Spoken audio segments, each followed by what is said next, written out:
Hi, everybody. This is Allison from AllyKat Creations. How are you? Please share, subscribe, and hype to my channel if you have yet to do so. And if you get anything from my work, an epiphany, a mind explosion, a new book to read, a new author to explore, artwork to create, please go support the link section underneath the video.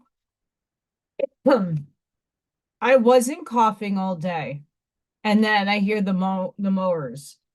I think at this point it's psychosomatic. Please go check out my link section. There you get to see all the beautiful people. It's not just me, all the beautiful people that I support. There's oracle cards, tarot card readers. There is other people's channels. Scott in their chat. His channel is there. Go check it out.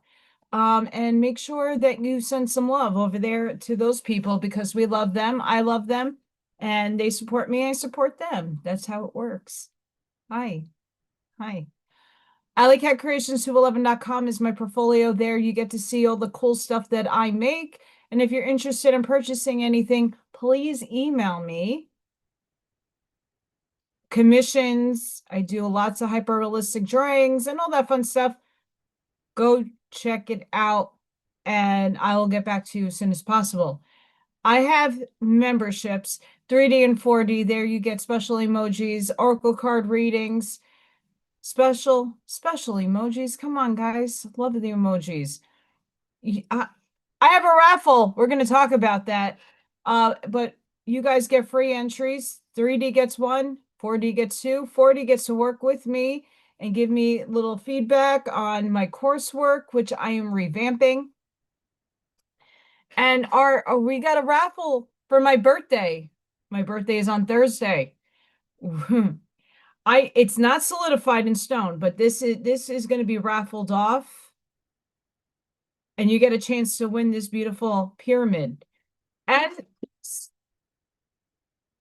anywho, second place and third place, I'm not telling you what it is, but there are multiple winners here. So if you're interested, go check me out. Go be a member because that's a great way to support me and this channel and Baby P. He's back! Baby P's back. I got Baby P yesterday and Lil Thor and Freya that it supports us. So thank you all to whoever are the beautiful souls who are members and all the beautiful souls that come and watch me. Hi, guys. Hi.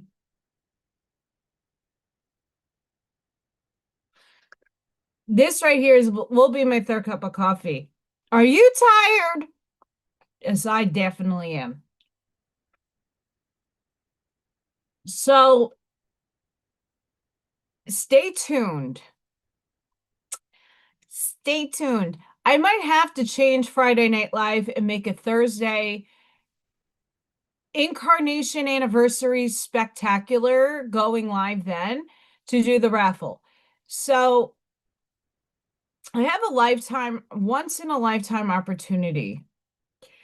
I'm still waiting to get word if this is actually going to go down. But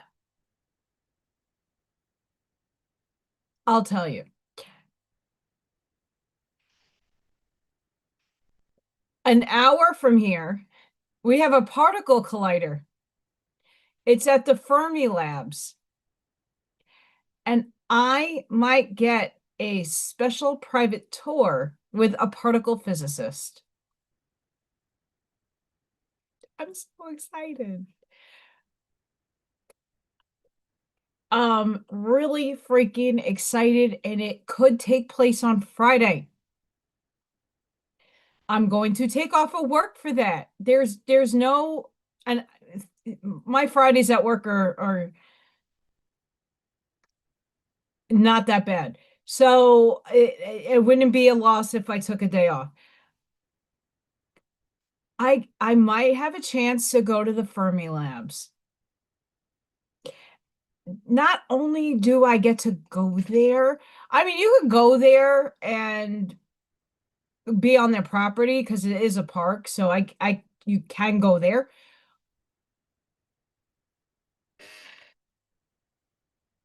But I get to talk to potentially, like again, we don't know if this is actually happening or not. That's why I said stay tuned. Because I might have to move the raffle for on my birthday. So we'll get to celebrate my birthday with all of you. But I might be able to get to speak to a particle physicist. That's effing exciting.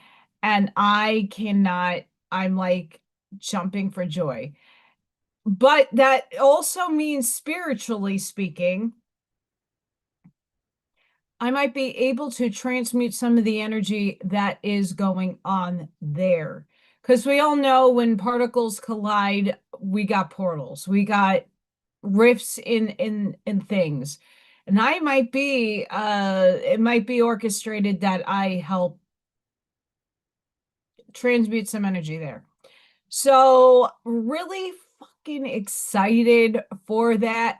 But let me say hi to everybody. Hi, Scott. Hi, Sparky. Hi, Ashmaya. Hi, El Sunray. Hi, Charlene. Hi, guys. Thank you for tuning in. Um, I was at my meeting. I had half a day today. It was a crazy day. But I got a little text message and so the Fermi Labs in Illinois has tours and the tours were filled up.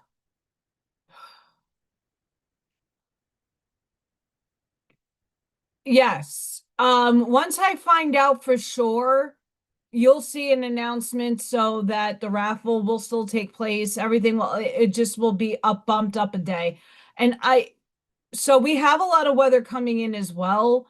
So I will still be able to go. It's just there's outside stuff that I would like to do as well on their property, and it's free for the public. But the tours to go inside were all closed out, and I have someone in the background who is super awesome is orchestrating this for me. So I'm praying so bad that this happens and that it could happen on Friday. I'm really freaking excited. Not just because I can actually talk to a particle physicist and get their take on so much, but I also can do my spiritual mission quietly. And if that does happen, I will let you guys know so that we could really hone in and focus because I think there's multiple reasons why the Midwest is getting slammed with tornadoes and really bad weather. We have a bad storm coming in a little bit later tonight, like tornado potential stuff. It's been crazy, a crazy spring. Um, Not safe for sure. And I just, hi, Divine Sunflower. How are you? I'm just really excited that if they have bison. This place has bison. I want to go. So not just only to go inside the particle accelerator, get to talk like nerd stuff, like quantum stuff, and like maybe get corrected on some things or get a perspective from a particle physicist. But I will also be able to go hopefully on their park and enjoy the bison. They have bison in this park. Go take a look at I will show you pictures. Let's go just take a look at pictures. I'm excited. I haven't really been this like, oh my God, this is one of the most meaningful birthdays, even though I'm in the hugest liminal space transition right now. I'm feeling funky. We're gonna get into the energies. I'm not feeling self like myself. I'm looking in the mirror and like seeing the age. I'm feeling wonky. The computer makes my face look really nice. But I'm seeing things and I'm like, okay. Anywho, I'm freaking jumping.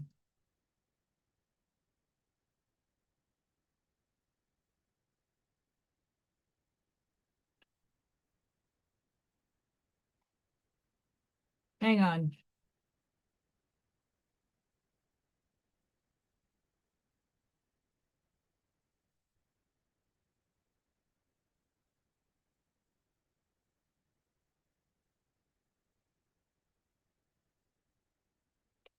I'm trying to get some of the pictures of the place.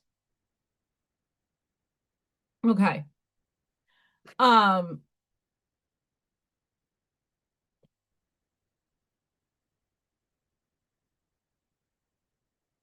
we can go look at back at the we don't like CERN, but we do have one. We have a smaller version of the CERN particle collider. It's not the same as the CERN one, but it's still a particle collider. There's still experiments happening like an hour away from here.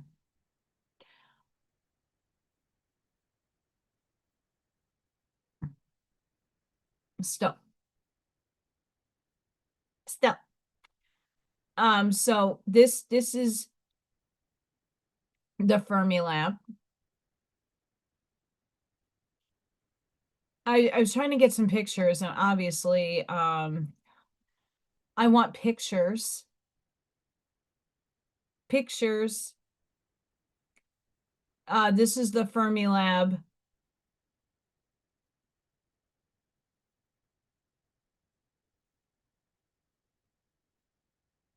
And this is all the stuff that happens there. I'm excited.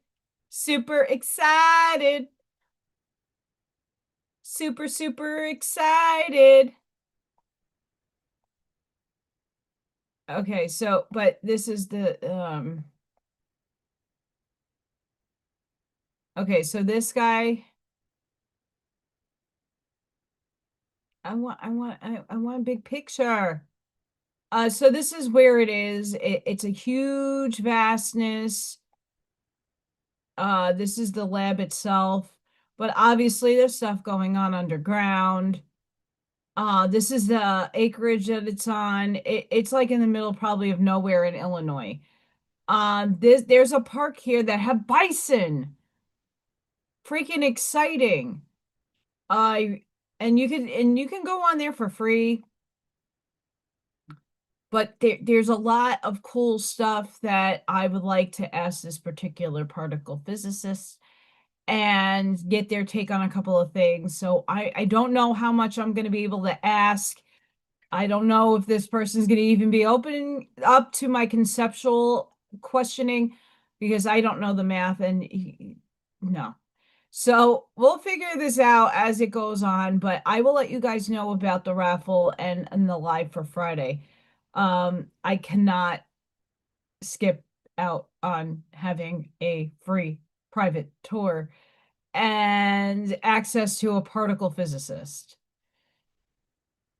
There's no way I can't escape that, and then getting to just even be in the vicinity to do the spiritual work of transmuting the energy there. That is going to be huge. I wish I could take like a whole group of people with me just to be on the land, and that might be something in the future. I mean, obviously it's heavily probably guarded, and I know it's open to the public, but I'm sure they watch you very finely with what you do. So I got to do everything from the mental scape here. But if there could be a transmutation of the negative energy, obviously when you collide in the quantum sense, particles and using all kinds of other gadgets and gizmos to open up things. I don't know what kind of experiments they do there. What they tell you on the website is probably not exactly all that they do behind the scenes. So being there might be beneficial for humanity. We'll see. I'm not trying to be an egotistical person in saying that, but I think it's pretty cool. So once again, I will let you guys know this beautiful pyramid is up for grabs. You can still go to the post section on my Facebook. Hello, you see, I'm like I'm still in work mode. Um,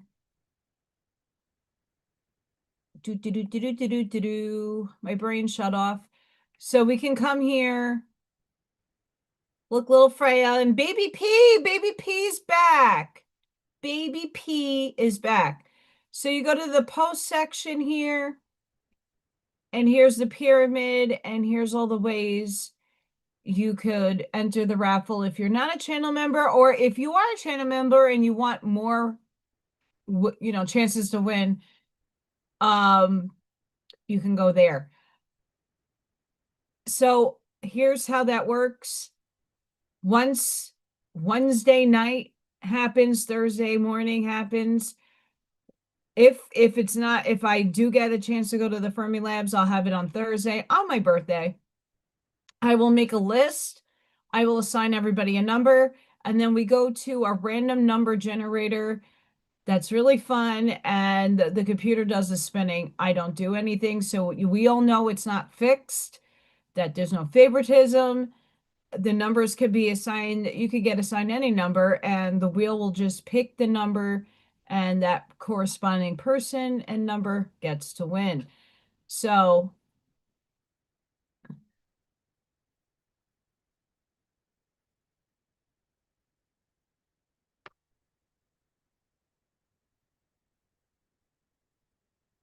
it's not an interview, it's not for a job.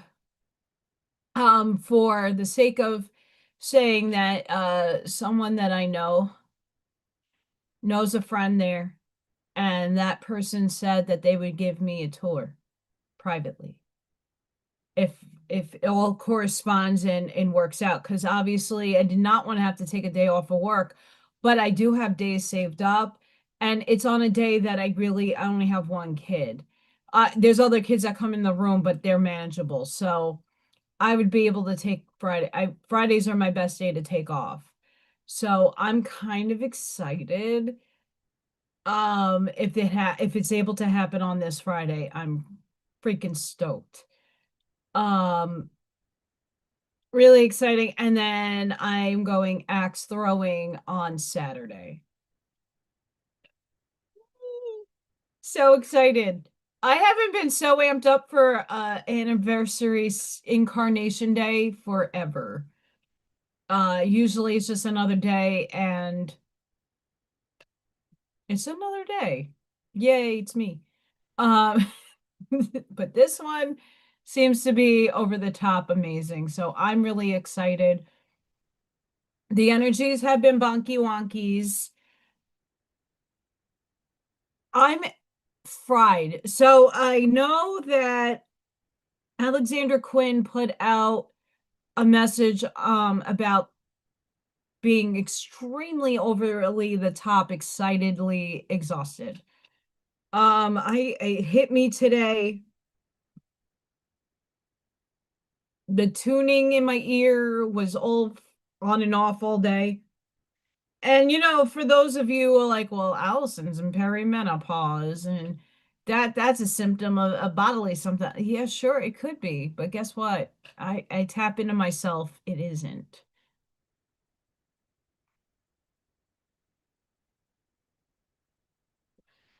No, there's a place here. It's called Up Your Alley, and it's a bowling alley. They have axe throwing, they have bumper cars. It's like, so in the Midwest, when there's bars out in New York and other places that it's just catered to alcohol and axe throwing. This place is a bit different, but it's like a huge place that has a lot of different things to do. Unfortunately, in the Midwest, there's really not many places to go and do things. So they have these big arena things that you go to, and they have axe throwing, and I'm really freaking excited. And it's not far from the house. So I get to throw axes, get some anger out. Um, So we did have a little activity overnight, but we're just getting over this right here. That right there was humongous. It was a large energy spike, huge. Hours of just white, not all the way down the chart, but we had a lot of white. We had a lot of coding. We have a lot of purging there as well. So if you're not feeling so hot, you're purging. And in the last couple of hours, we've been having some down spikes, right? We have the spikes coming down. We also have, I mean, we're always here blazing blazing glory right here in our electromagnetic field. We're cruising. We're in it.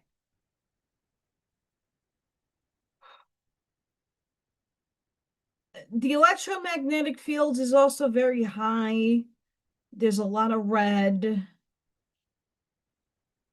The hertz are huge. We're spikies in that regard. We got some anomalies here, right there in the swirlies of the sun. That's the sun. Not much inactivity. There was some action there. But we're like ramping up, like the sun's ramping up. Whatever the sun is to you, I'm not here to dispute that. But there's it, and that on the top is the high white light that we're now integrating. So just because it's happening in the moment and you're looking at the chart and going, wow, it's not until like the next couple of days that you start feeling it. We also have a new moon in Aries on Friday. It's supposed to be this big banana nut energy ball of insanity. We're seeing things starting to change. We have a lot of trines. We're going to get into it, and I will do some kind of crafting at some point today. That makes me so happy to have coffee. I had a long day today. Bananas. Because I like going to work and then going and going to a meeting that has nothing to do with me. Nada. Nada. Nada.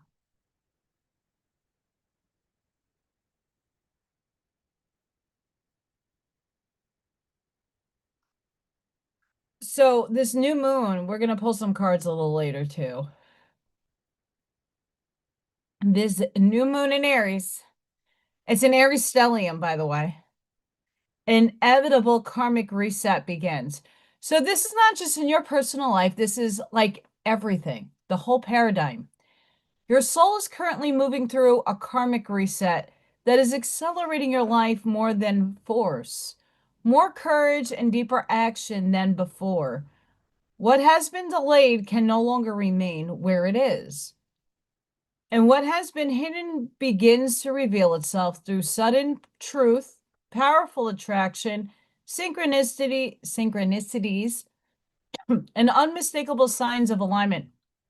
You may feel this energy building quickly and intensely, as if your feelings can no longer deny what is coming and your life is being redirected by someone or something greater than your consciousness is now ready to recognize.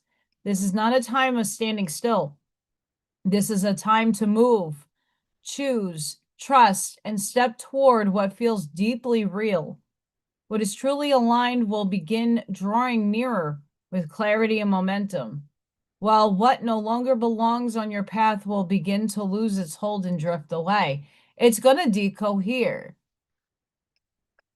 And this is not just personal shit. The karma of humanity is being sifted through too. A lot of these things are more equated to personal self, but the alignment for at least America.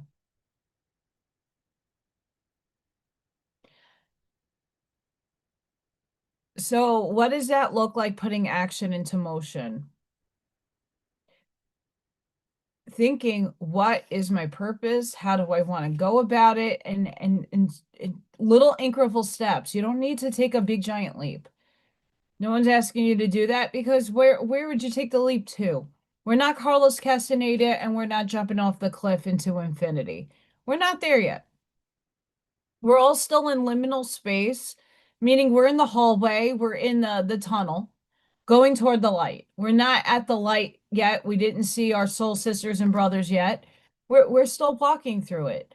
But the light is getting brighter. And we're shedding the things that no longer serve us, and those things are decohering out of our jurisdiction, our locality. If you're not feeling this yet, don't worry. It's happened to you in subtle ways, not in major ways. Everybody's going to be affected differently by this energy. I know I woke up, I did not sleep that well. I got like 6 hours of sleep. That's a normal for me during the week.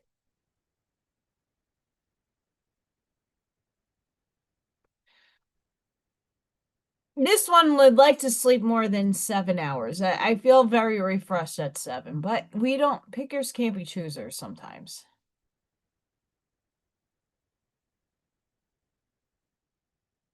So this is something also that a lot of people have been talking about today. You're raising your standards without saying a word. Today, and April 14th, carries a quiet but powerful shift.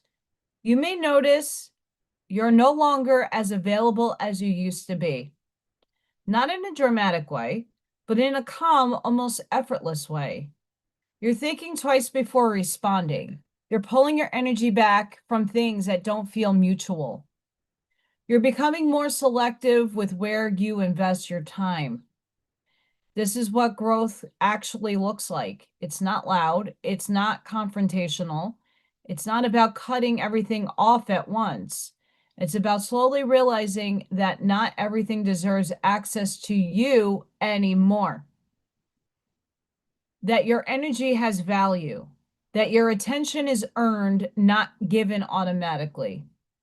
You might even surprise yourself with how little you react now. How quickly you recognize what feels off. How naturally you choose peace over proving a point. This isn't distance. This isn't self-respect. You're not becoming harder to reach. You're becoming harder to access without intention. And that's when everything begins to change.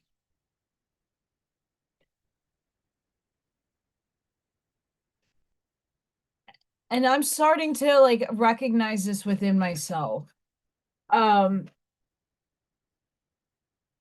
not enough hours in the day for me to show up for a lot of other people currently. I am literally sitting when I'm not doing a video, doing a course. I already have half a book filled with notes.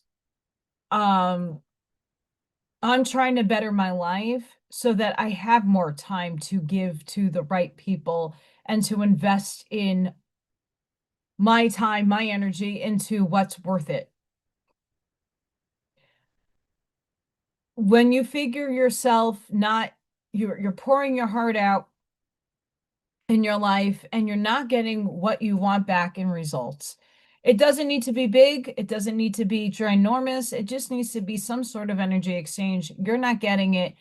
It's time to really recognize where to stay and where to go. For me, I already had this aspect happen months ago. A lot of things started decohering, the things, people, places, and time that I was spending on podcasts, on people that did not give me any value or respect back, and I was pouring a lot in, I got decohered from. A lot of you as well, you're trying to get as much as you need possible. You're finding your tribe. You're finding the people that you see the value in. And that doesn't mean that people that you once had value with aren't important. It's just not your cup of tea anymore, and that's okay. We're all shifting into a higher density of vibration, and we are starting to realize what is worth our attention and what's not. What is worth our ears and objectively and absorbing information and what is not. I stopped caring and watching anything political. That used to be me all day long, politics, looking at sides, looking at narratives, looking at disclosure, looking at all that stuff. And it's not a waste. I learned a lot, but what the hell does it serve me in my future? The money, the Nasera Jacera, the whatever system is going to be put into place, it's not here yet. So if I keep thinking on something that might or may not occur, I'm stagnating my energy. Stagnation.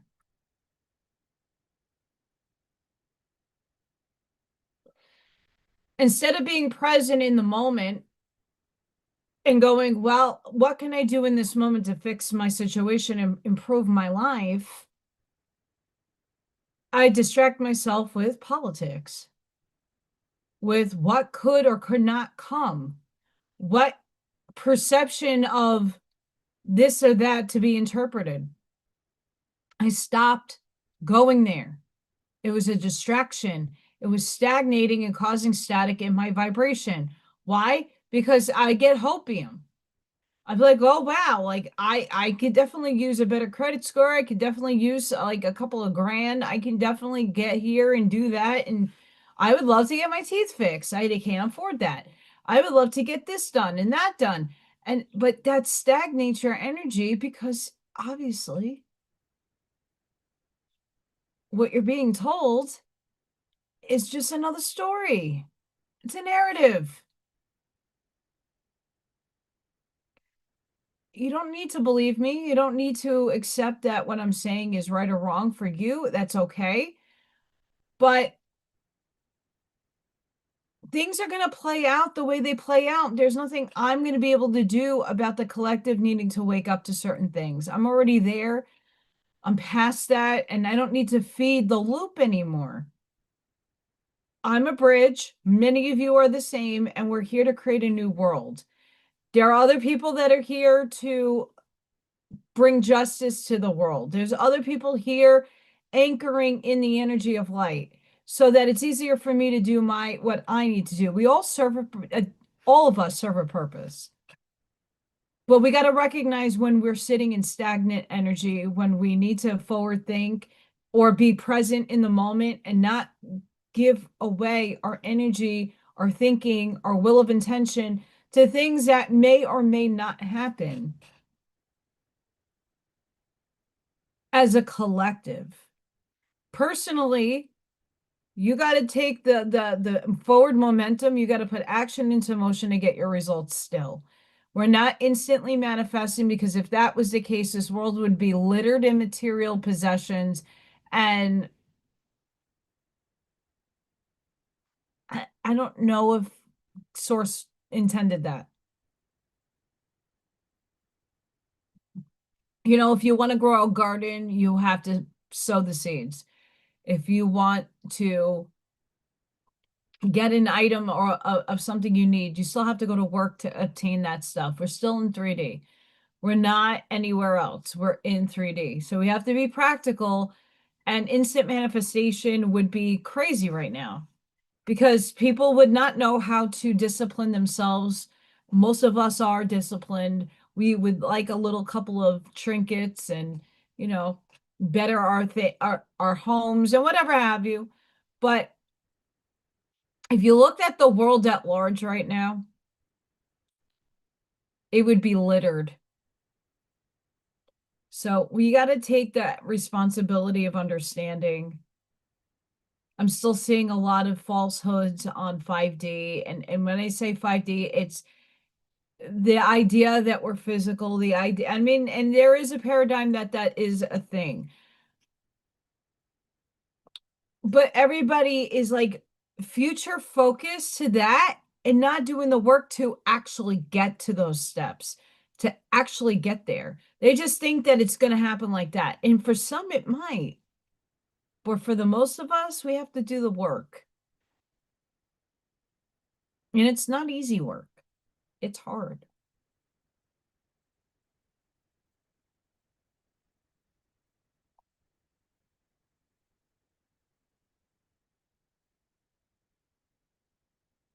Yeah, it's so Scott, yeah, I agree with you. It's in the beginning when you're first like down the rabbit hole and you learn about the past and the history, his story, our story that we wrote.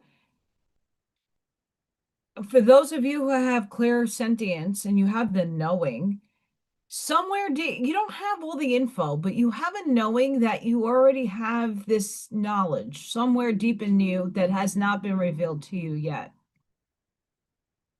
Somewhere deep down in your intuition, you kind of know that you want to have hope in certain things. I sure did. Hey, I was 97 pounds, emaciated and hungry, and a fucking see you next Tuesday. I was hangry. I wasn't at my best. And everybody at that point in time was like, oh, your credit will be, Allison, everything is going to be fine. Well, if I stayed in the I'm going to be fine in New York, I would have been homeless. I had to move. I would have had to move. Zero way there was going to be any way for me to live and thrive in New York, even years after the fact, because it was only maybe last year or the year before that you can get your job back. Why the fuck would I want to go back to a place that A, took away my constitutional rights, B, people thought I was going to kill them, and you just ripped apart my contract and said, no one's tackling that. It's still not being tackled. I'm not going to put myself in a system that fucked me over. So I had to make the decision to move. But if I didn't make that move, I would have been homeless.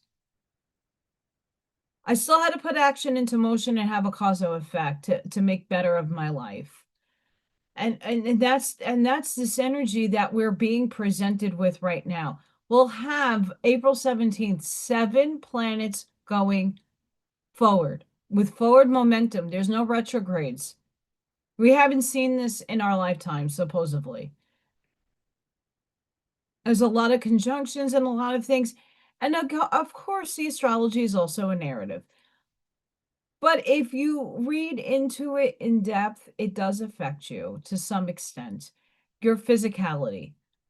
So I rather take this momentum and actually build my life, have the patience to make it through, to see something fruitful blossom.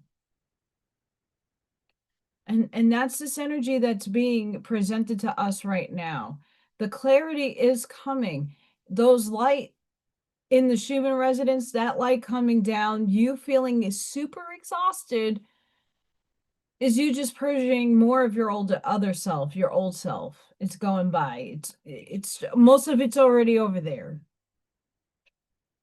This is like the last bastion of get the F away from me. Bye, Felicia, go. And the clarity needs to come because a lot of us still don't have a direction. I don't really know the direction. I'm just putting my little big toe into the pool and feeling the temperature to see if I like something or not. I really don't know based off this course.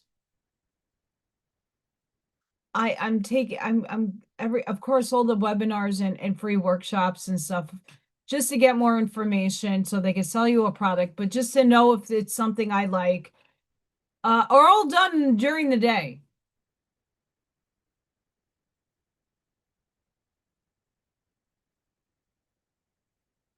So mind you, We're going to make things happen.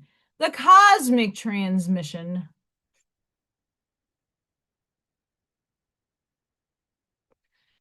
Aries season is the beginning of the zodiac year, and it's asking a direct question. What habit are you finally ready to change? Not think about changing, not plan to change, actually change.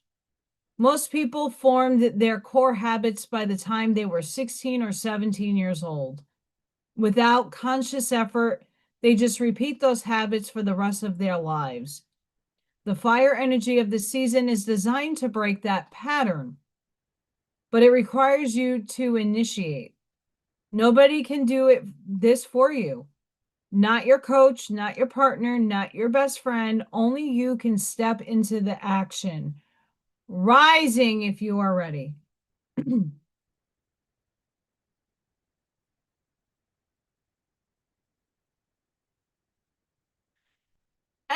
And Charlene, absolutely. For those of you that are retired or you're not working and you're on the older side of life, sometimes your purpose, Dolores Cannon says it best, it's just to be.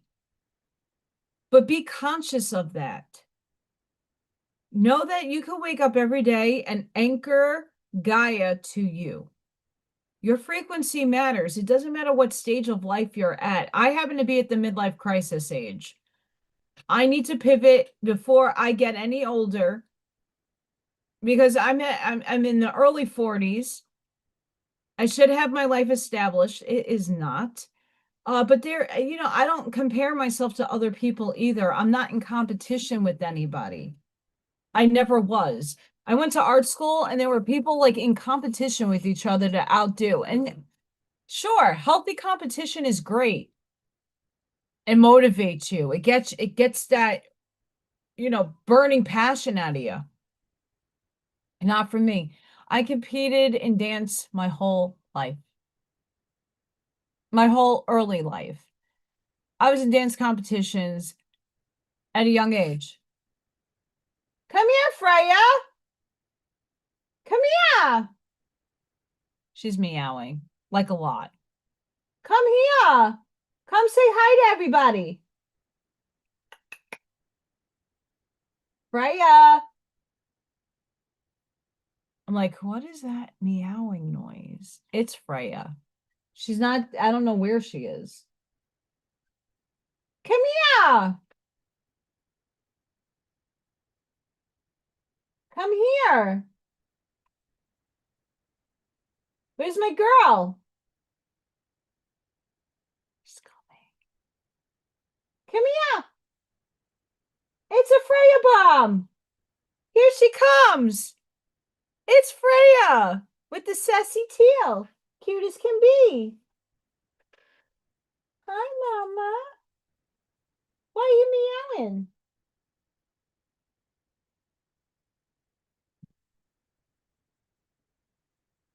She's like completely behind me. Where'd you go? Come here. Come say hi. Could you come here so I can get you? There she goes. We had a Freya bomb. Freya bomb! Da, da, da, da, da. We had a Freya bomb. Come here. Come in my lap. She's really loud today. I was actually able to come home so where my school is to the next school that I had to go to for my meeting, it's like in between my house, so I got to go home for a little bit, and she was like meowing up a storm. It was bananas. And I don't know if she just wants my attention. Probably.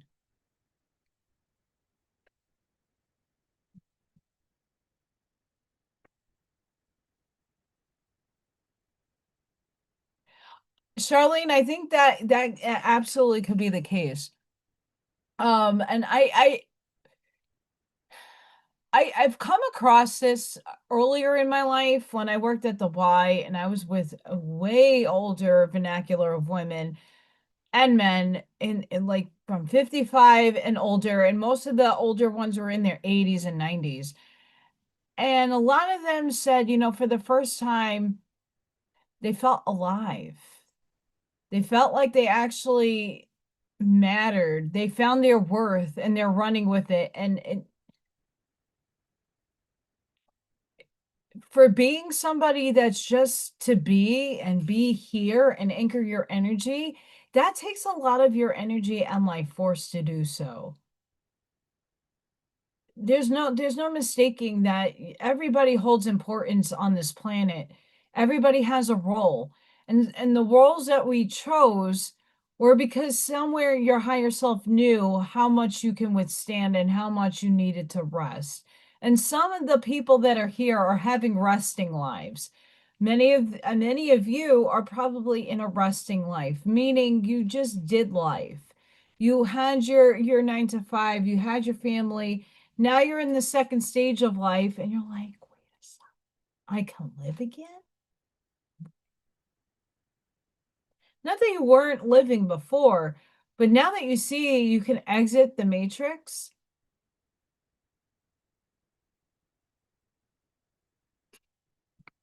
you know, it's exciting. I mean, do you really think I want to sit here and pivot again for the third time a different career?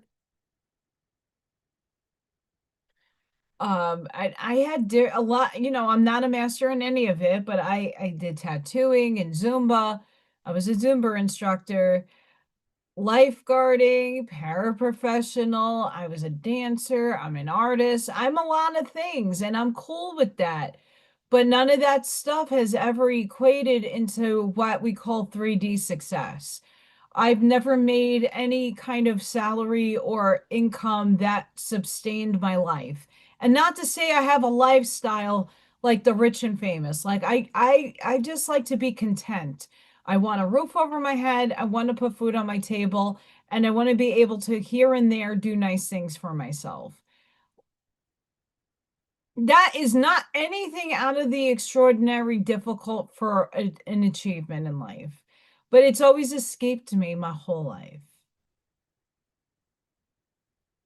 And it's not because I don't sit and work hard. And sometimes I'm hearing a lot, here we go with the tuning in my ear.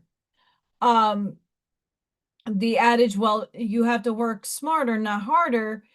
Cool, but not everybody's career takes off. My friend that was went to law school, it took her a long time to build up her clientele to become a part of a thing and get branching off into different avenues to get where she is today. It takes a long time, and some people never reach that potential. Not because they're not working hard and not because they can't. Their soul chooses the long route, and my soul definitely chose that long route.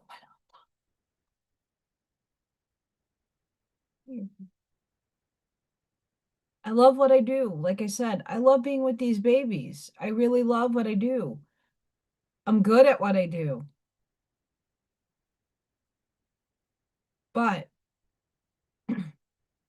when it comes down to, can I feed myself? Is this practical? It's not becoming practical anymore.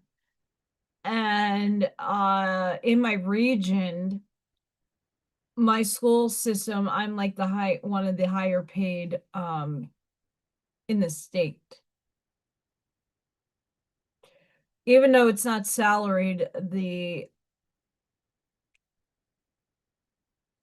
is higher. That just goes to show certain states don't give worth to certain job professions.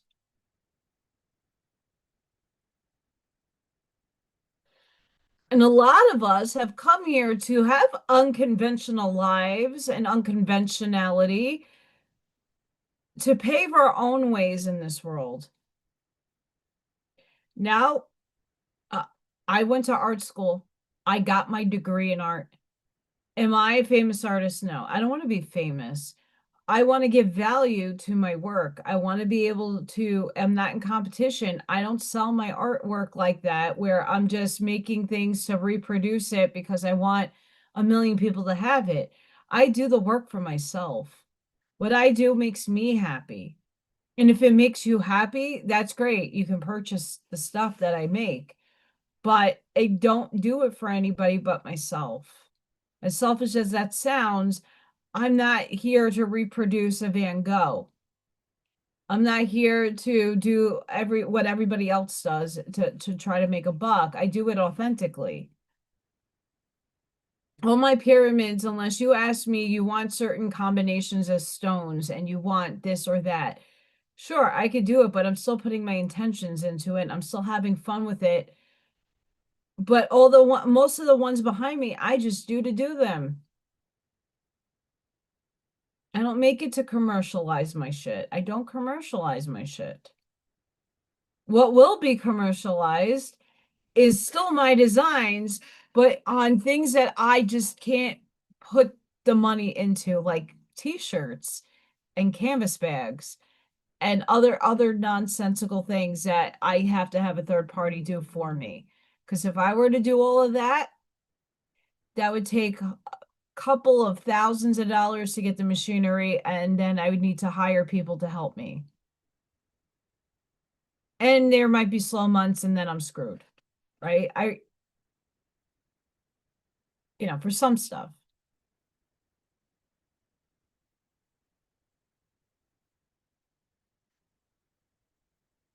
So this energy is going to be very profound for many of us.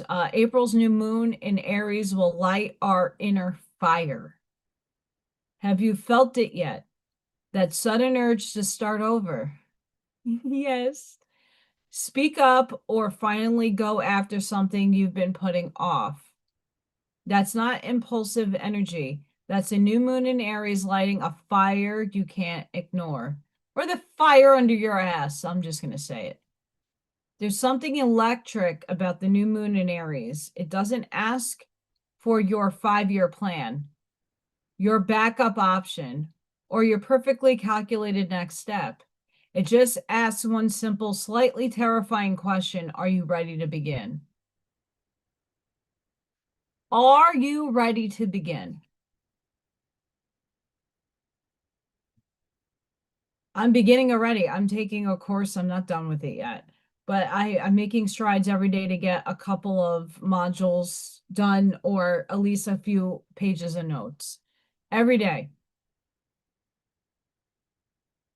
I'm putting together a book. Freya and Lil Thor. I got more baby P pictures. Super, super cute. I'm always doing something.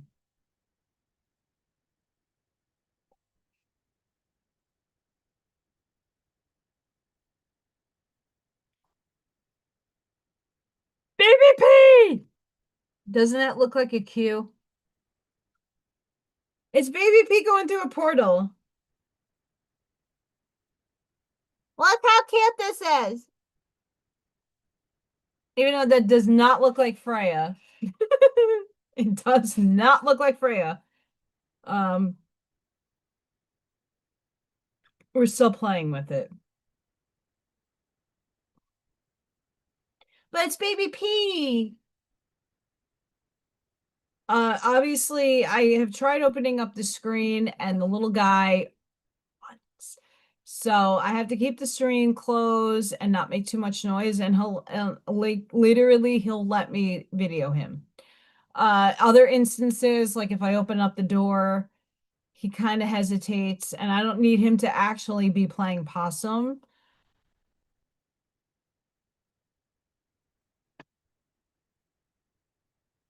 But but what are you initiating in your life? And if you don't feel that inspiration just yet, like, don't knock yourself out trying to think too hard. Just be present in the moment. You can implement a change in any aspect of your life, whether it's your routine, maybe you're not meditating enough, or the one thing you want to do more is your shadow work or implement some health activity into your life. Maybe you want to walk a little bit more. The weather is batshit crazy here. Like I it's so weird. It is. I was sweating buckets at work. It's so humid outside. We got storms incoming. It's like, what is it today? I want to say it got up to 80 degrees.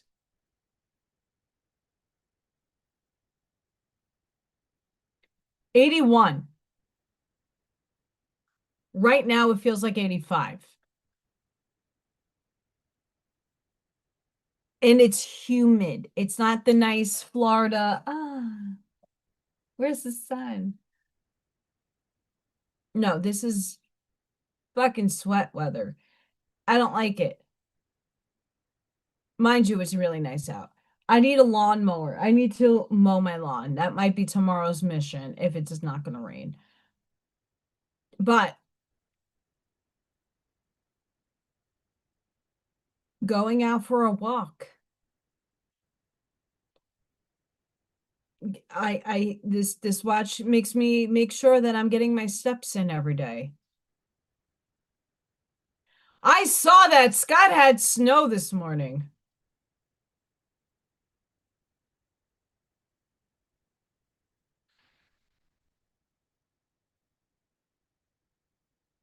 That's crazy. It snowed in Utah, folks.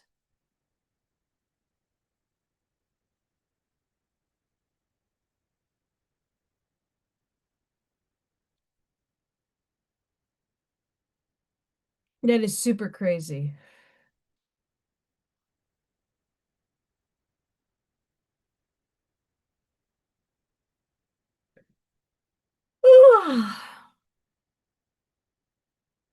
Had yawn. Sorry.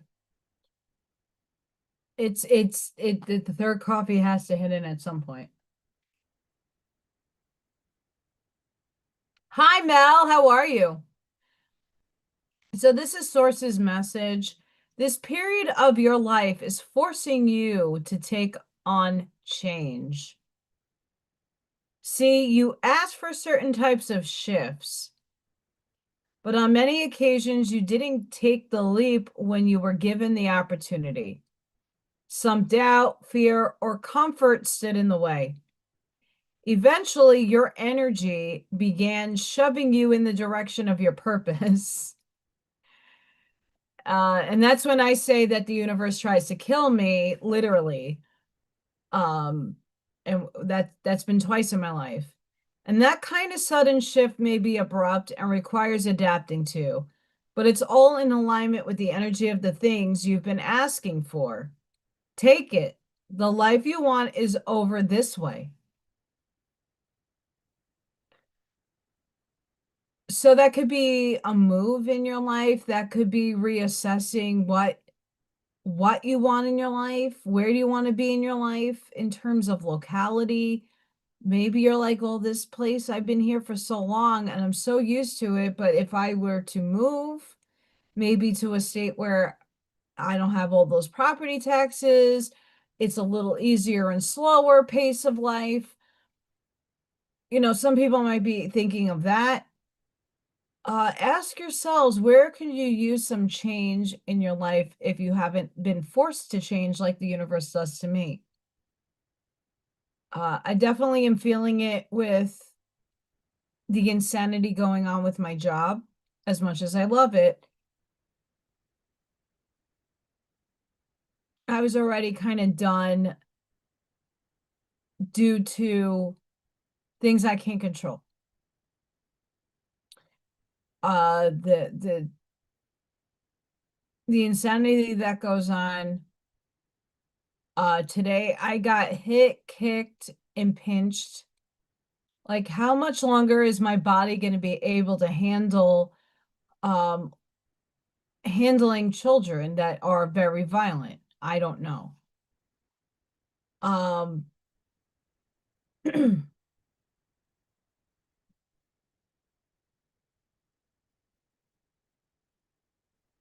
And with the Schumann resonance spiking the other day so much, this plays a lot into the fold here. And this is Mercury sextile Uranus. Begins the kind of mental clarity that makes everything you have been overthinking suddenly feel simple and obvious. I'm not there yet. We're getting there, I guess. This is breakthrough energy in its purest form, delivering genius level ideas, messages that appear in divine timing, and realizations that dissolve months of confusion in a single flash of knowing. Expect communication from unexpected sources, including people you were just thinking about, old connections resurfacing with significant news, and strangers whose words contain guidance meant specifically for you. Your intuition sharpens under this aspect, and the urge to reach out to certain people deserves to be trusted and acted upon. Conversations you thought would never happen could take place. Questions you have been holding will finally receive answers, and the signs you have been asking for arrives in a form so clear it removes any doubts you might have held. Keep your journal open and prepare to capture every insight, because whatever downloads into your mind will prove essential in ways you may not see, but will deeply appreciate when the moment arrives. What begins today will continue building for months to come and carry you further, far further than you ever imagined possible. So what this looks like for me, especially with what might be going on Friday,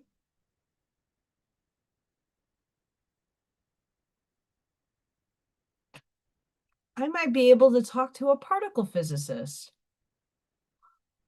I might be able to anchor the light in a place that might be really dark. Who knows what opportunities will present itself, or just having a good day and feeling like, wow, this is an experience that I not too many people in their lifetimes will have. I mean, not who, I don't know how many of you would be so excited to go to a particle accelerator. Me, excited. I'm not a physicist, but I love it.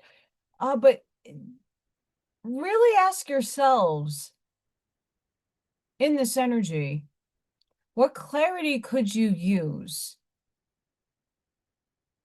Do you feel stagnant somewhere in your life? What change do you want? Hi, Tim.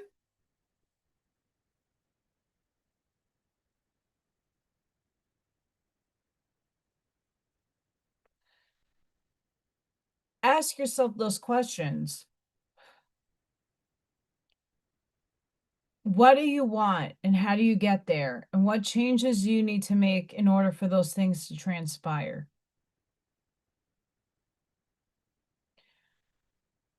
Sometimes you have to do the uncomfortable thing. Like I had to do some uncomfortable things I wasn't really comfortable with. But it's giving me some breathing room. What in your life do you need change with? How are you going to mature yourself? And I don't care if you're 80. Hi, Hazel. There's always a learning lesson that you can learn from and be guided by. What little implemental changes can you make? Like I definitely need to shift my diet for sure. But I don't know exactly where and how yet. We're all alchemically different, and I need certain things in my diet because and there are things that are in food that the food doesn't have enough nutrients because the soil sucks. So you need 25 million more of something than the one.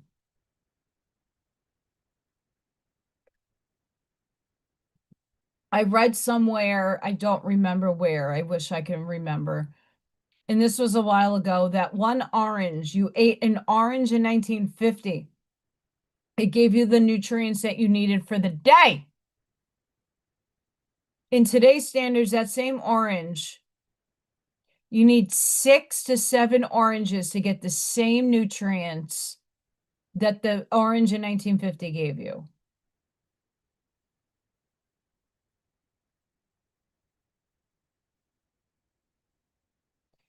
We missed you here, Mr. Tim. So really think about, oh, thank you, Tim.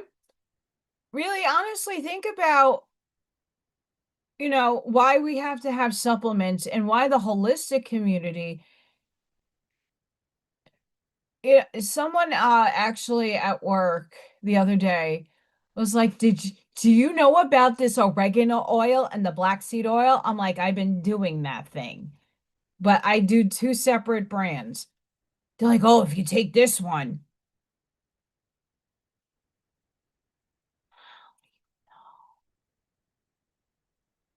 How do you know if it works unless you try it? But does it matter?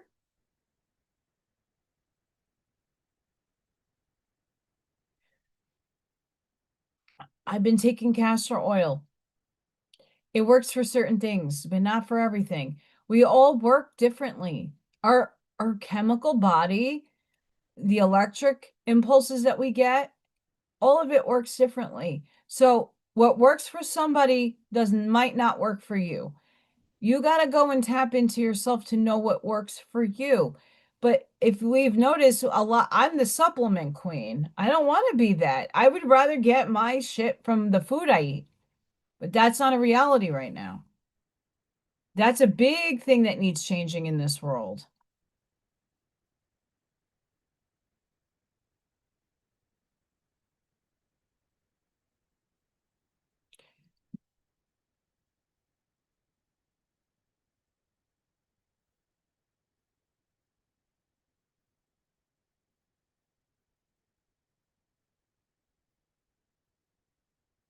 Tim, you get awesome emojis. Thank you for your contribution.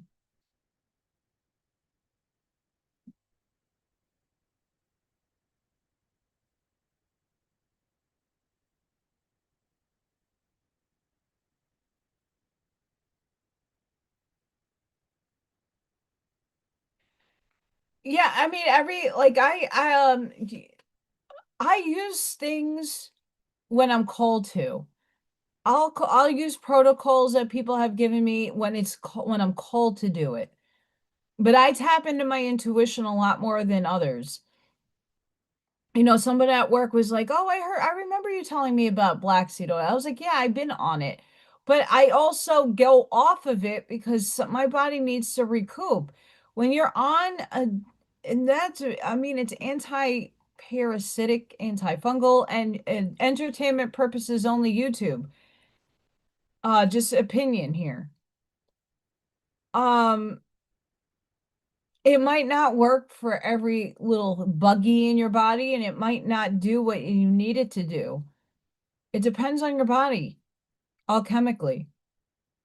But today, the universe is saying your heart speaks in feelings, your mind speaks in thoughts. Neither is meant to be alone. When you pause long enough to listen to both, something deeper begins to guide you. Let your mind ask the questions, but let your heart feel the truth of the answers. Today is not about choosing one over the other. It's about allowing them to meet, soften, and move as one. That is where clarity lives. That is where peace begins. Well, thank you, Tim. Um,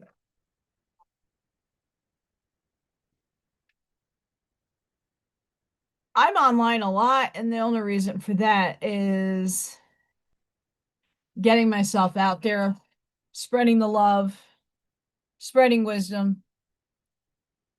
I share these on my Facebook page because I think some people stop to see them. And I think it's really important that,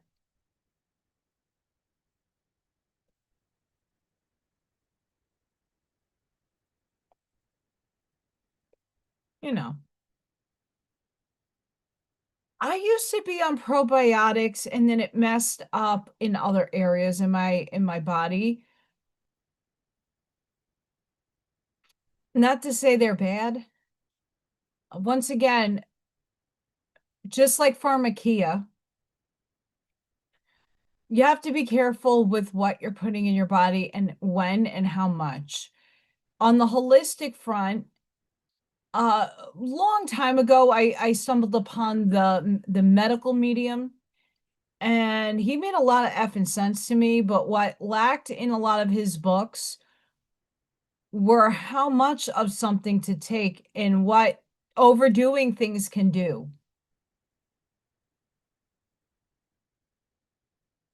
Um, like how much celery juice should I be drinking? Like that's hard for me. A lot of things are hard for me to even get down past my throat. I have a lot, I'm very sensitive to tastes on certain things. So, like apple cider vinegar, I cannot do, bleh. I will throw up. I have thrown up. It doesn't like me. So,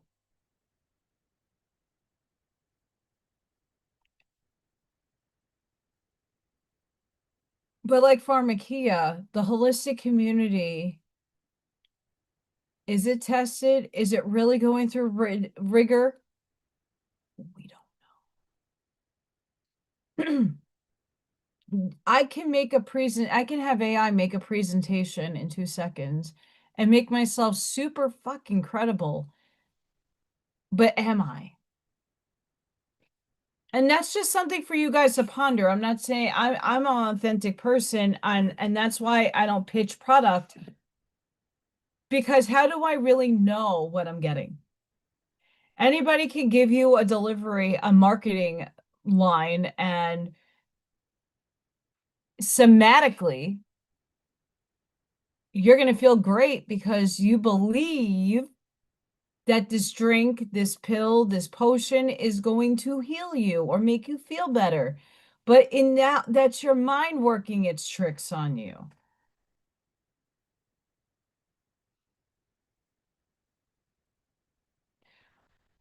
Uh, Listen, to each their own, and you do you boo.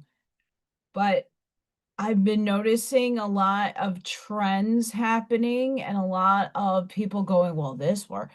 Okay, but why do I need to like spend $30 on something where I get the pills for less than $10 each? And I'm getting a large amount with the amount that I know that works for me. And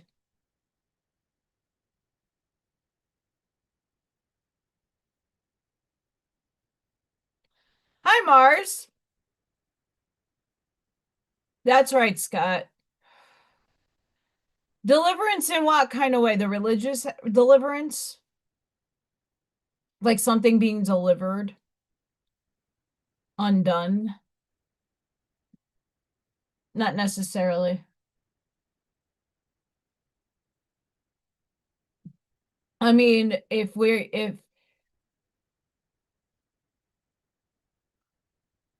were to say the world will be delivered of its pains and struggles, no, it's a choice.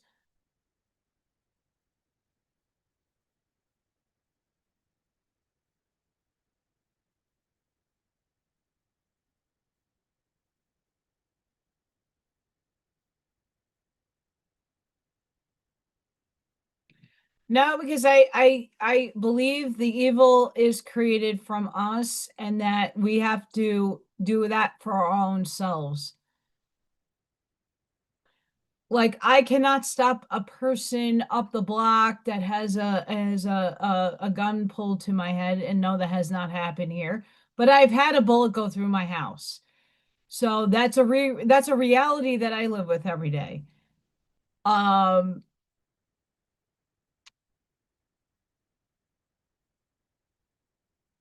if that was the way I designed my experience to go, then it's orchestrated for me. I orchestrated that to give me some insight, a learning, a lesson, a teaching, opening up my eyes.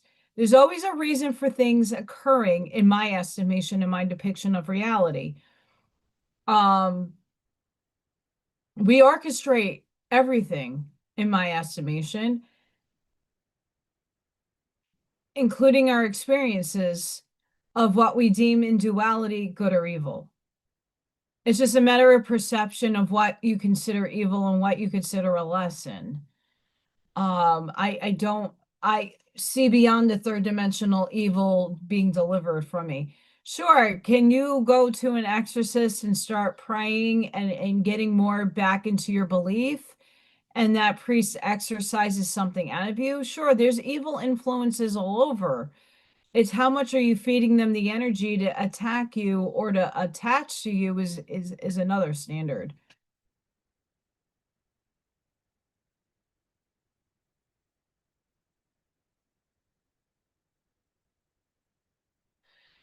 And Tim, that's absolutely the thing. Like you, and there's not too many people. Once things, and not to say that products shouldn't be commercialized, but once a product is like now everywhere, and people are swearing by it, to me, there's some like hesitation with what is actually going on and who's producing it. When you find a product that works and you're doing the research and you're seeing your own personal results, then you can actually buy into it. Um, but there's a lot of people out there that take advantage of the marketing jargon and the phraseology that will throw out, well, this is a miracle. There's a lot of other people that do the MSS, not the MSS, the those pyramid stuff, and not to say they're a scheme. Not all of that is a scheme. But if you're aggrandizing off of it, you have to ask yourself why.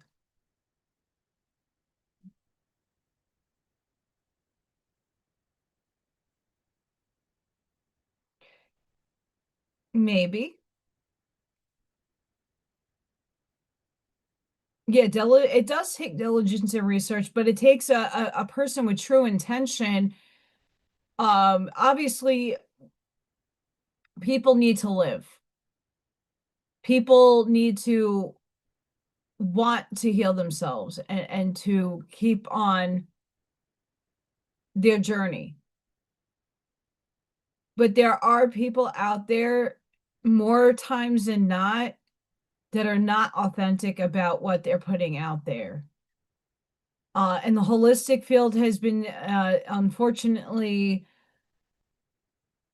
taken over by super corporations and people that just put a nice name and say it's holistic when it isn't. And they then go for the cheaper resources and the cheaper labor and the cheaper this, and it becomes, you know, and not all the time paying a large amount of money is going to get you the quality either.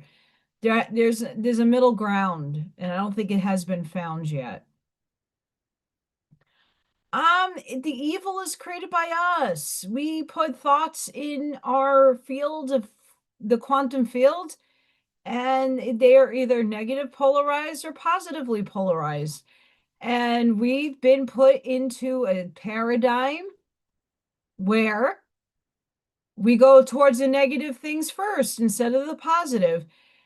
But a lot of us are realists, and a lot of us see the logic and rationality of life. But it's how you twist your mindset and use your mindset. Yes, Tim, absolutely.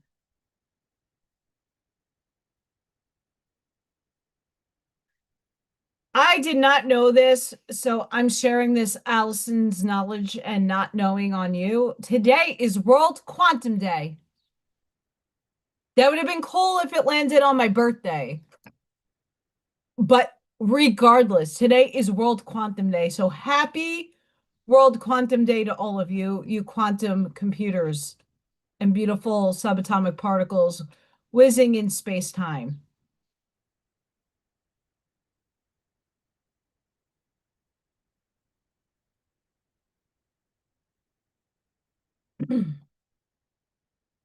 April 14th, when the universe stops asking nicely. We'll see. The cosmos has officially traded its gentle nudges for a megaphone. Megaphone! And honestly, it's about time. When the current alignment's stripping away the fluff, you're being pushed out of the waiting room and directly into the fire of your own potential. It's that precise electric moment where your soul realizes that settling is no longer an option on the menu. Stop negotiating with the versions of yourself that you've already outgrown. The universe isn't trying to punish you. It's trying to wake you up to the wild, expansive reality you've been too polite to claim. Lean into the friction. Find the magic in the mess, and remember that the most beautiful revolutions usually start with a little bit of cosmic chaos. Oh, happy early birthday, Hazel. My birthday's on Thursday. Happy incarnation anniversary to you, Hazel. Happy incarnation anniversary, Tim. Bunch of berries in the house. Woo!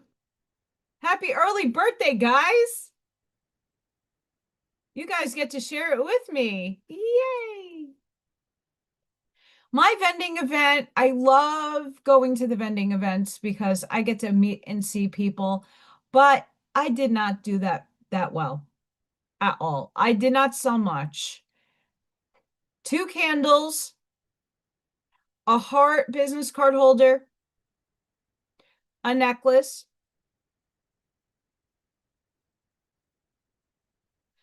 and earrings. That was it. That was it.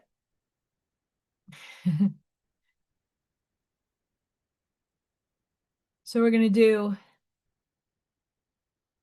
happy birthday to you. Hazel and Tim, happy birthday to you.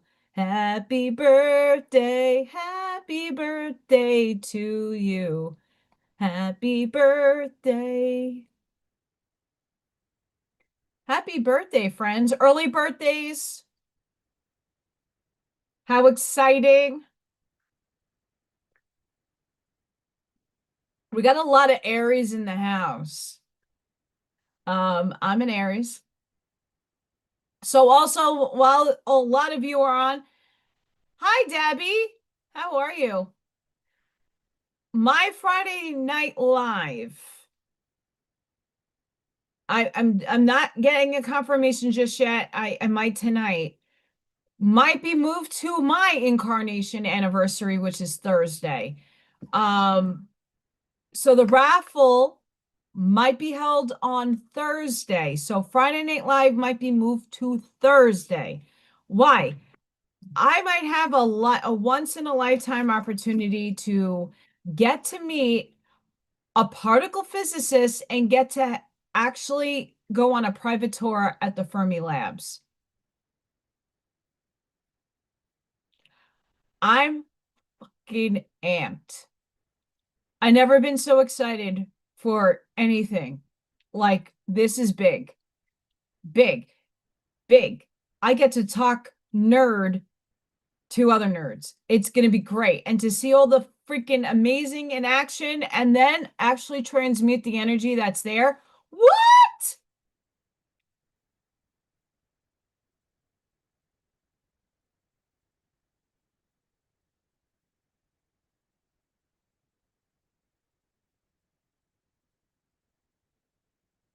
Your birthday Sunday too, Deb.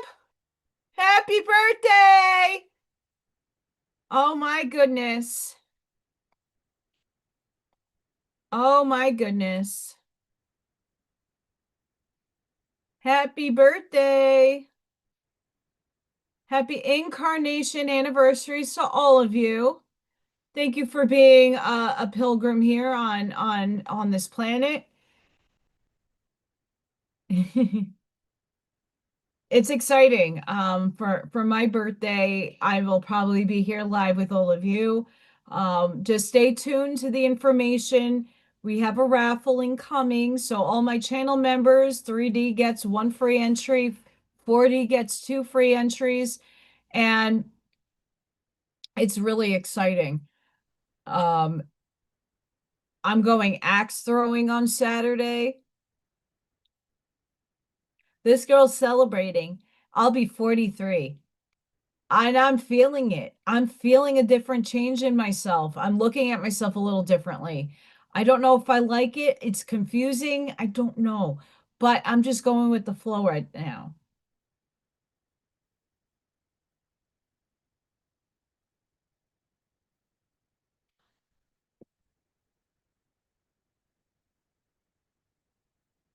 It doesn't have to be a part of us, Mars, but we are a part of all things. Quantumly, subatomically, fractally. Like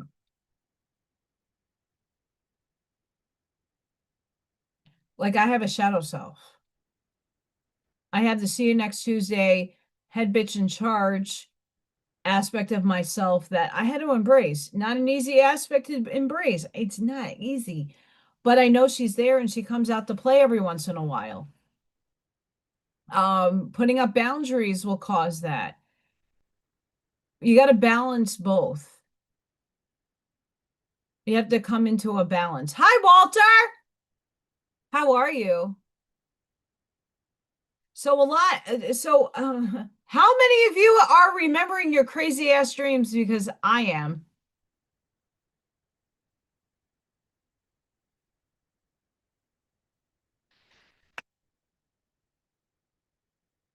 It depends. We're sharing, so like in a soul contract, we co-create a reality with everybody in humanity. We all chose to be alive in a vehicle for this experience. How you depict your reality is up to you. It's all based on your mindset and how you are navigating your reality because you are creating it, though you co-create. And that's what we're learning in this density is that you are a part of source, that you're a part of the one fractaled, you're a soul inhabiting a body. This is just damaged goods. And this is just my perception. I don't, you don't need to own it for yourself, guys. Once again, everybody creates literally your own reality. And we all kind of contracted each other to be in our lives for some reason. Lessons, learnings, teachings, challenges, obstacles, catalysts, epiphanies. I might say something that might spark an idea in somebody and they might run with it and then they never talk to me again. That was orchestrated. So talking about the liminal space backroom thing, I can't recall a lot of what I dreamt last night, but I was definitely not in my body. And it felt like the liminal space backroom thing. And it really hasn't been on my mind the last few days. I haven't been watching the information, but I just kept going into different spaces in my dreams, zipping in and out of different paradigms, having a little bit of an experience with a person, and then zipping back out into another experience and zipping back out and going into another experience. And there was no talking. It's just random like handshakes or touching somebody's forehead right there. activating people, and then batshit crazy. It's batty.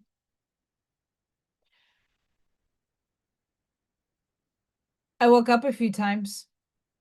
My heart was racing.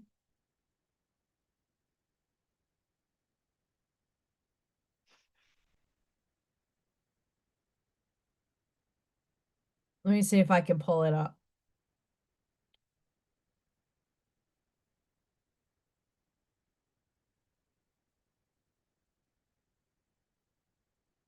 You really can't, like, it doesn't.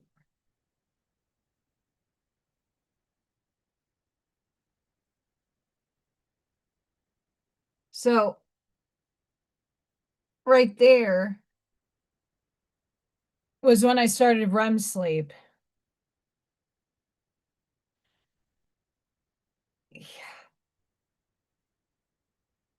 Yeah.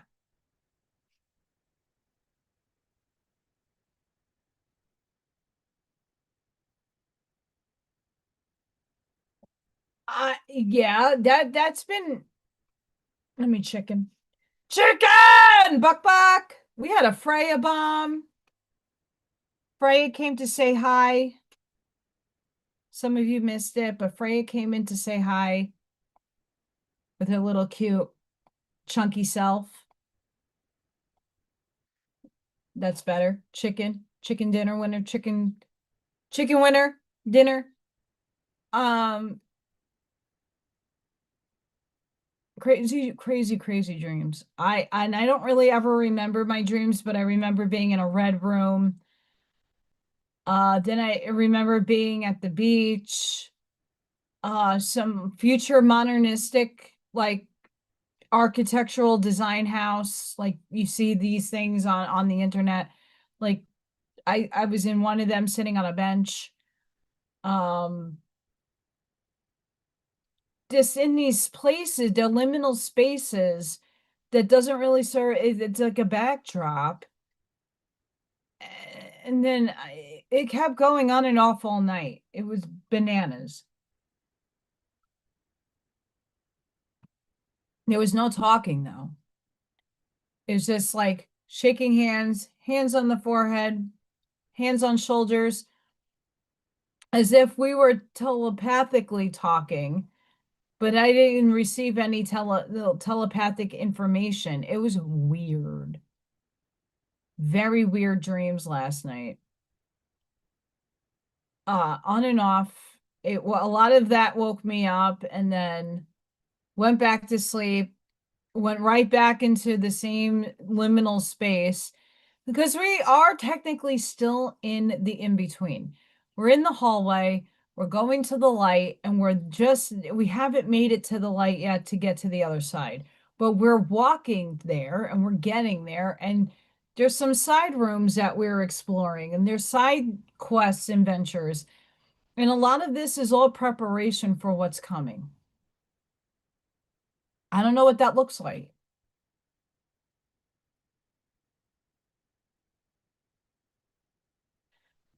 I honestly couldn't tell you what that looks like.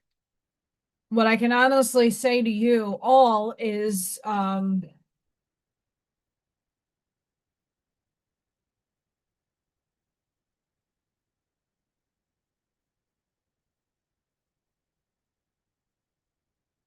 when you remember a dream, you're usually remembering another life or your higher self. Um, I wasn't this body in those dreams. And I couldn't see a reflection of, I was looking for a mirror in one of the rooms that I was in, or spaces that I was in, a reflection of what I was. I was like first person, so it was like my eyesight, but I wasn't this body. I was something else. And although I think I was human, or maybe merely human, I couldn't see what I look like. So I don't know. I definitely know it wasn't this body. It didn't feel like this body. But that's for me, when you see a relative, a dead or transcended relative, That's their way of saying hi, that they're fine. That for me is spirit coming in and letting you know that they're okay and that they're around you and they're watching you. I know my parents are always around me, protecting me, criticizing me. You know, they do that.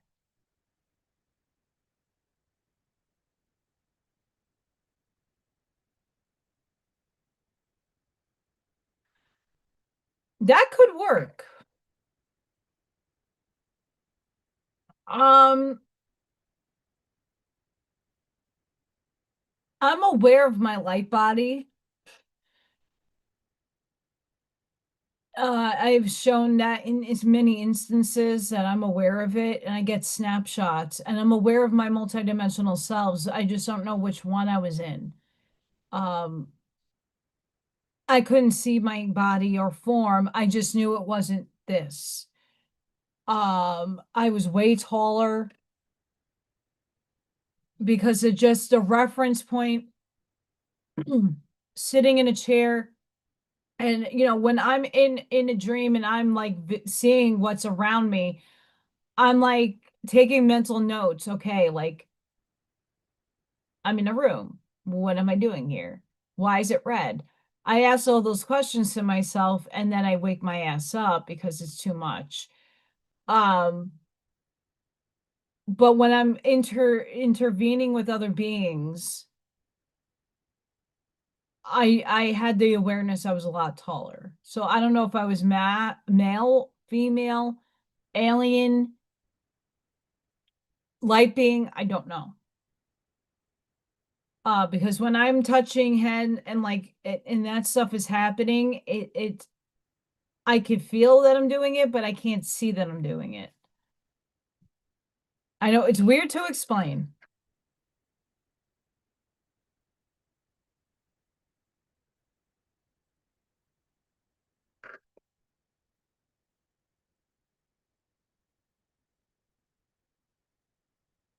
I'm reading your comments, Steven.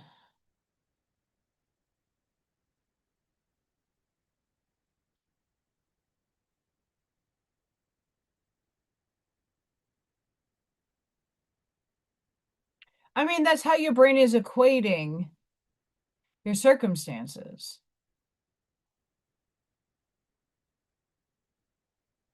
Potentially. But let's think about this energy coming on Friday. New moon, new beginnings, rebirth.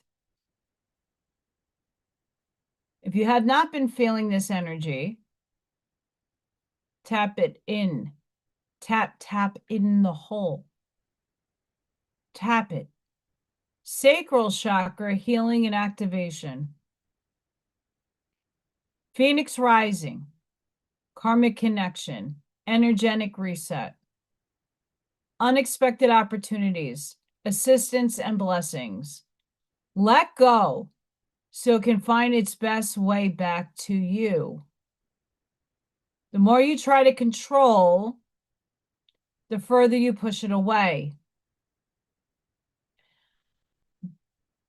So what that actually looks like, at least in my instance, is letting go of the expectations that I once served and had. I expected certain things of myself. I set goals out for myself. And that's not to say not to set goals or expectations for self. We all want to do good and we all want to thrive in our ways. But I allowed myself to take a step back and just whatever intuitively comes to me, dip my toe in to try. It doesn't harm you to try and to play and to navigate in that energy. It's just when you want control of how things should look, how things are going to come, that's when it doesn't happen. And we've seen this before in the political movement where we're like, oh, this is the bastion of hope. We have this plan. This plan is God orchestrated. Of course, it all is.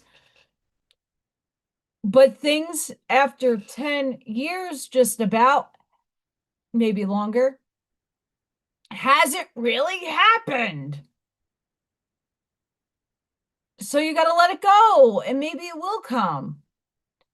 On a world scale, allow chaos, like we're seeing now, to unfold as it is needed to birth a new feminine timeline next year. I don't like the time frames on things because I don't necessarily believe in linear time, but we have a lot of influencing narratives and programs being steered in that direction as well. Themes, issues, or disruptions around water, flow, and all forms of liquid may also present themselves to balance the intense fire energy at this time. Fire, we're in a fire sign, we're in a cardinal sign, we are in the fuck around and find out sign.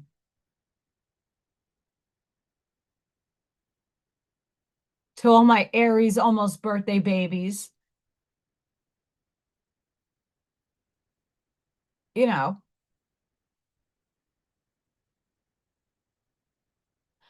Oh, the Hopi stuff. I mean, nations people are amazing. They're very, very, very, very wise. Very wise.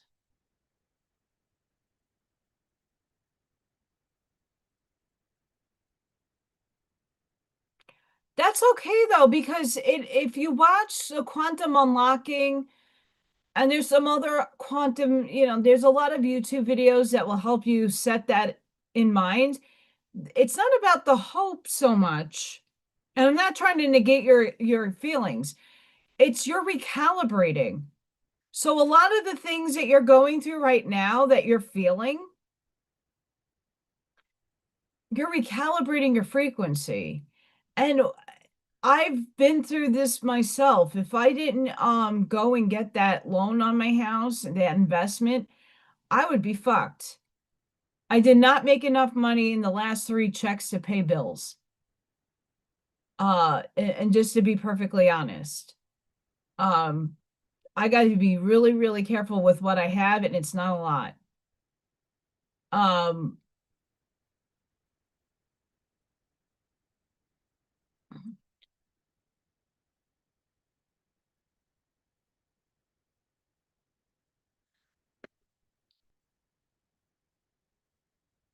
but is your inadequacy due to that under awareness, or that you're holding that awareness and stopping you from finding it?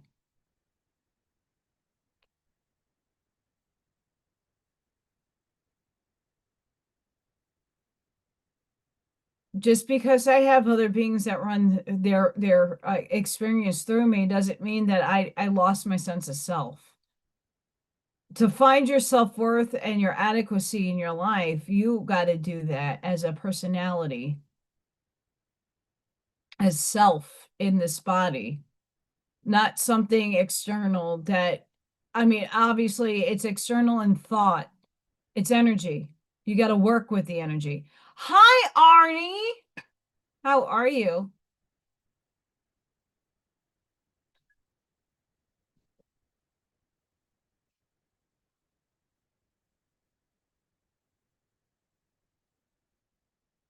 I mean, I also stopped that uh putting labels on others like NPC. Not that we don't, that's how we in human land equate other people, right? We label. But I stopped giving people the NPC thing. Uh if you Everybody in the supermarket in technical terms, if you were to look at it, are backdrop people to you. They're not necessarily in your life. They're just passerbyers occupying space. But that doesn't mean you're an NPC in their reality. You got to look at it in the twofold sense.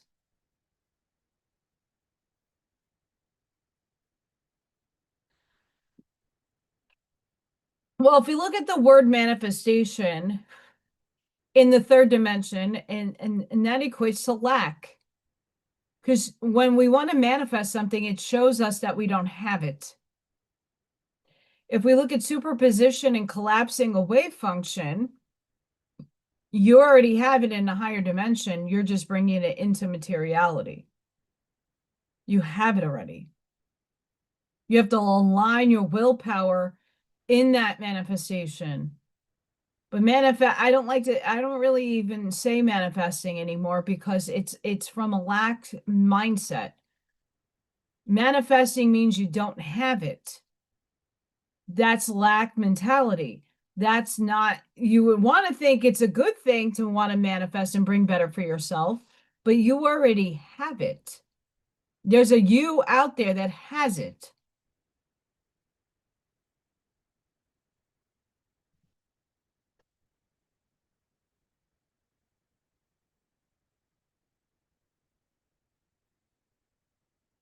Two seconds, guys.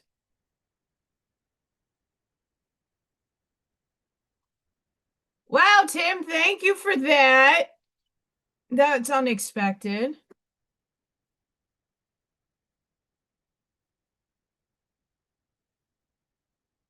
You get Freya emojis and a big thank you and a happy birthday from me. You get all the emojis all together. And because of what you just did, oh, I can't, I'm limited. Stupid YouTube. I'm going to enter you into my raffle, Tim. You get entered into my raffle. I'm going to write it down so I don't forget.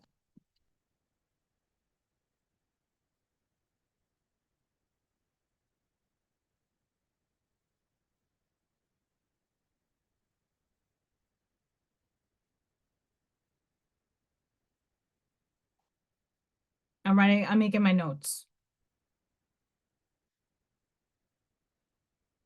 So for those of you just coming on, I don't know, it's not solidified just yet, but I might have a once in a lifetime opportunity to go to the Fermi Labs on Friday. I might have to take off of work and it's worth it. So my live might be pushed to Thursday on my actual incarnation anniversary birthday celebration extravaganza. So just stay tuned to that information. And I have a raffle going on. You get to win this beautiful prize.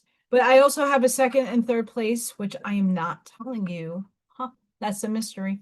What you're getting or what you get to choose from. You're just going to have to find out and join me. But thank you, Tim.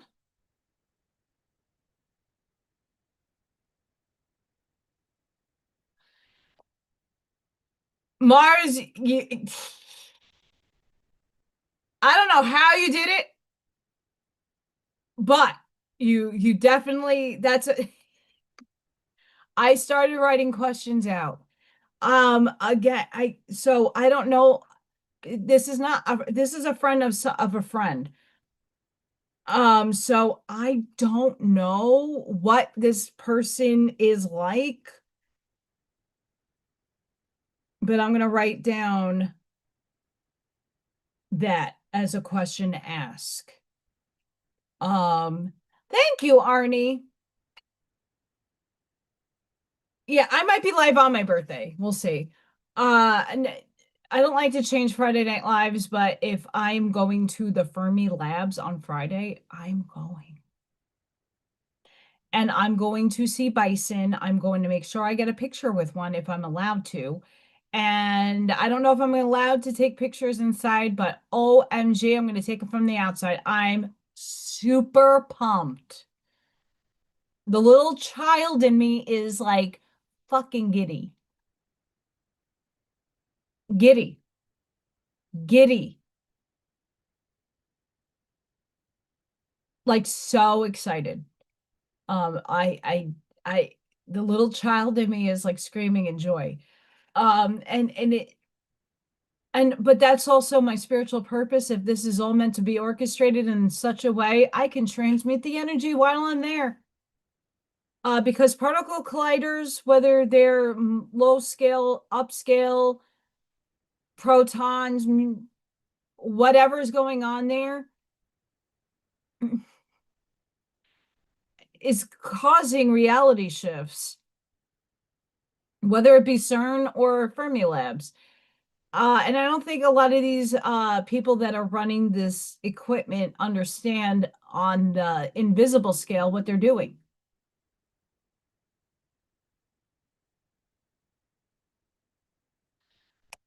I believe telepathy is real. I mean, that would prove it in 3D, but telepathy is real. For me, at least. For sure. Telepathy is real. Have we fine-tuned it yet? And are we at a point in humanity? Let's think about this question. We're still judging each other. We're still pointing guns at each other. We're still not where we need to be in thought. Meaning, if we look at humanity at large, most of the kids out there would be like being able to tap into someone else's thoughts. You're going to find a lot of skeletons in people's closets. And if you're not going to sit there with the compassion frequency to go and not judge somebody for the secrets or the things that they're keeping back, you're going to find a lot of dead people. The compassion part is where we need to be at, and humanity's so not there yet. A lot of us are in practicing compassion, but it becomes more of an obstacle when you have a lot of the populace that is not willing to, that holds grudges and wants to find out deep secrets and reveal them. And we got to go beyond that, because aliens can tap in and they know your thoughts. Your thoughts are channeled constantly.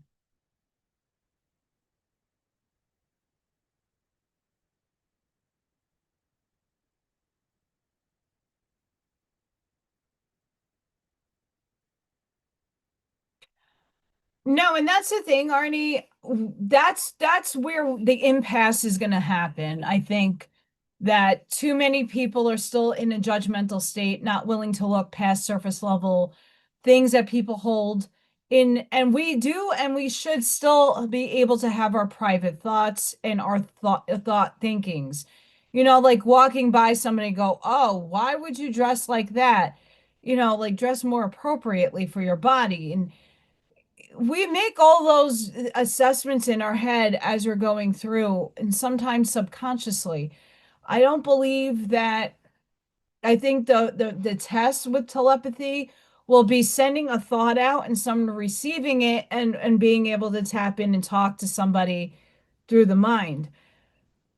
The danger of when it's fully in aspect is not going to happen for a long time because of what I just said. You're going to get somebody that's jealous and finds out that someone else loves you, and that person is going to get sniped. We don't need that. You're allowed to have your thoughts private. You're allowed to have your secrets. It depends what kind, I guess, but we're not there yet in humanity. We'd be killing each other over how others, I mean, and I could tap into that for the most part in the collective consciousness. Like, I can hear what other people say about me. I don't let it affect me. I don't let it bother me, because it's just their opinion. Their opinion has no solid foundation on my ground.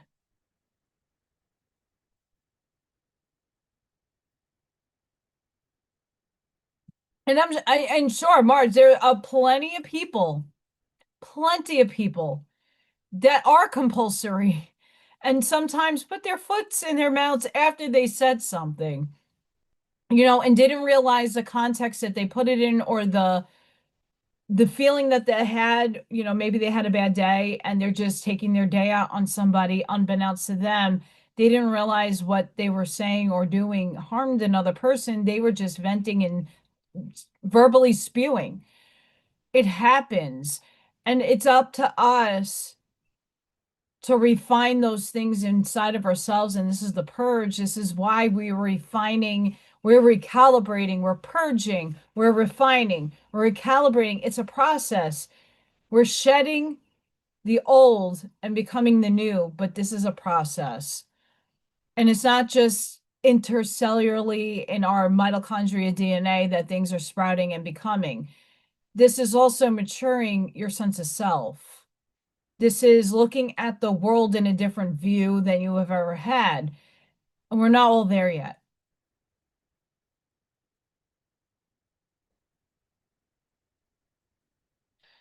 Absolutely. Some mature, most people, I know for myself, um, we are in a third dimension with lived experience, and not everybody's lived experience is pleasant. A lot of us have come here through the suffering modality to learn and experience and feel really heavy fucking bad shit. Why? Because we can give that experience to another person that might not be strong enough to endure that suffering. We were able to get through it, and we could be a guide or a hand. We can't go through it with another person. We can't walk it for another person, but we can be someone's pillar of strength, motivator. Hey, I got you. I'm going to stand you up on your feet and we're going to walk together, but you got to walk. I can't walk this path for you. You got to do it for yourself, but I could be at your side doing it with you. Um, and we're not there yet. We're getting there. We're seeing it more and more, how people are stepping up to the plate and helping others. No matter where and what juncture you're helping with, everybody has different lived trauma. Everybody has lived experience in different forms. That's why we're all important. And some of us are being the light, and some of us are inhabiting the dark for contrast. My lighthouse is shining in the deepest spaces, but does another lighthouse need my light? Not really. People are drifting in the middle of the ocean like, I don't know what to do. I don't know where to go. I don't know where that light is. And then finally your light shines and shows up for them. And now they're navigating to shore for safety. But they still have to pedal and get their way to the shoreline. You can't do it for them. You're just a beacon.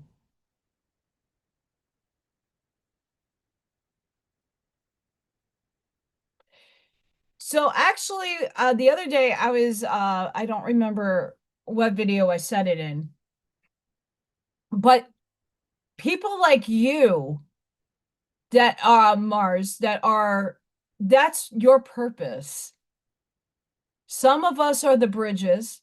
Some of us are going to be the ones dealing with those people and changing the system. Some of us are going to be formulating what the system looks like. Some of us are going to be implementing what that system looks like and actually install it. We all have a purpose, right? And there are going to be a group of people like yourself that's going to be dealing with those people. There's going to be people like myself that are multifaceted and will be able to do little parts here and there. My main mission is eventually to navigate what learning will look like later on. Yes. We all play different roles, and that's why we're all uniquely here together to work with each other to say, okay, that is what you're best at doing because it's now. This is not tomorrow. This is not in 5 weeks. This energy is in now. And we got to take advantage of this forward momentum.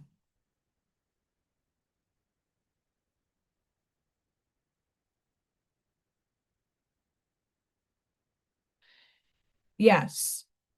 But just like in your locality, within your dimension and your density space that you are occupying right now. I need glasses, but hi, 369. I can't see if that's a JC or an H. My eyesight's blurry at the moment. It's great. It's great. But hi. Yes. We don't want to like fire and light could be either blinding and you're not going to see a damn thing, or you're going to be able to steer somebody to shore. There's a lot of us in neutrality that have both polarity in within our mitochondrial DNA. We have the dark and the light. Some people are just seated for light. Some people are just seated for the darkness. And there's some of us that have both frequencies that play. Not everybody has that. Some of us do. We can go and infiltrate the dark. And then, oh, my GPS signal just came on. Oop, I'm glowing. Come here. You don't want to be the brightest light in the room. You don't want to blind another person. And if you've ever read Pistis Sophia in the Ascension Mechanics, when you transcend, however you're going to do that journey, everybody takes a different path. Not everybody goes through a tunnel. Not everybody goes through the liminal space in the between spirit and the next sense. Whatever you chose as an experience when you transcend, when this body dies, in Pistis Sophia, you're going to go as far as you and your vibration can handle in the light. And then you get off, you take a step to the side, and that's where you're going to be until you can go back to withstand the light even more. That's Ascension Mechanics, described in Pistis Sophia. It's a Gnostic text. Not everybody has read it. Not everybody understands it or interprets it. But that's just what I got from that text.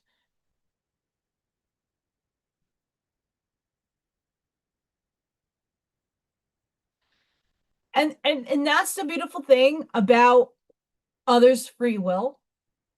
I don't necessarily believe in free will in a lot of different modalities.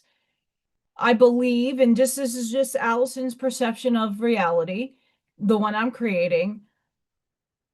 We have a soul contract. We chose this experience. We chose we chose our parents. We chose our religion. We chose the country in which we were born. Your free will is like what you choose to put in your body. Your free will is your bodily functions, your sparkle farts and glitter shards. It's you kind of chose to an extent your soul tribe. You kind of chose the people and the lessons that you wanted to experience, but outside of those little things, your freedom is not necessarily free. You're in a simulated holographic matrix of sorts. If you depict it that way, bound by classical physics and ontological mathematics, and now we're bridging into a new paradigm to quantum, where everything is being like let the fuck loose in chaos. Dark matter might not be dark in an evil sense. It might be actually something we can utilize. Dark doesn't always equate to evil. A lot of inversions were made, and if you watched my Urantia book reading the other day, holy fuck balls. No offense to the religious people out there, but the Urantia book even tells you the shit was edited, that it was scribes, that things were written in Polian language, not the actual true word of Yeshua.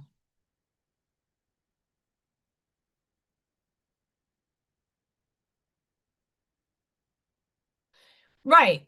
But in terms of the general populace, when you're talking about like negative or the positives, and it's like magnetized stuff. Like there's a negative polarity. Does that mean it's evil? No. No. And the people that are acting out of whatever contract that they're playing out, all is for experience and for learning. If the shenanigans these people were pulling for eons wasn't uncovered in this life, we would have had the fall of Atlantis once again. We would have we're in that stage right now. We're technologically advancing really fucking quickly. We're seeing the good side of things and the bad side of things. We're seeing people's good intentions and the bad intentions a lot more clearly right now. I mean, in what I'm trying to pivot into is in instructional design. So making courses, but not just for e-learning and not just for like the adults, but for kids. Now, I could use AI to do all of that. Sure. And that's a goodwill of intention because my heart is into it. I want people to learn. Now, I'm learning how people learn at the moment. That's what this course is on. What is, eye-catching and what will keep somebody's attention? Because as we know, it ain't long. We got so indoctrinated to do this all day. Ooh, what's on my feed? Ooh. And then, oh, that caught my attention. What made it catch my attention? Was it the graphic? Was it the wording? We're moving on up. But there are definitely people scamming you out there. There's definitely people looking for your buck out there that is not giving you the content that you need. In every industry, in every facet of society, this is going on. And it's up to us to discern.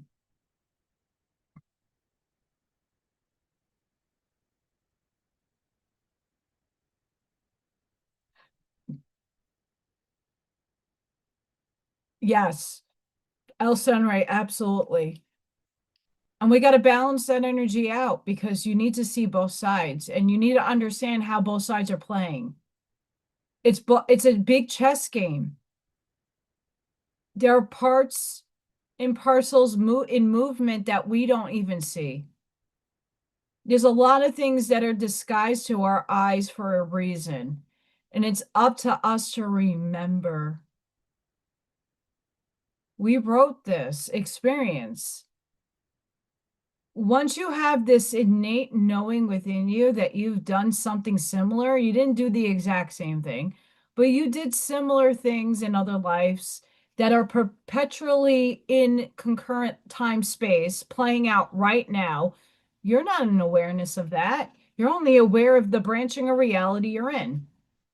Unless you have your understanding of the multidimensional and you have a little bit of your veil dropped. The veil of forgetting is there for you to learn your experience, to learn through it, to go through it. That's your soul. This is Earth School. Earth School. This is the doctoral aspect of your graduating. We're here to graduate. Most of us are here. And there's a lot of people not graduating. They're in their sophomore year of doctoral school. And they'll see how we go about moving on up, how we are the ones planting the future forward. Then, when those people are ready and they get more of their experience and knowledge, they will also graduate. It's not a one and done thing, it's a wave.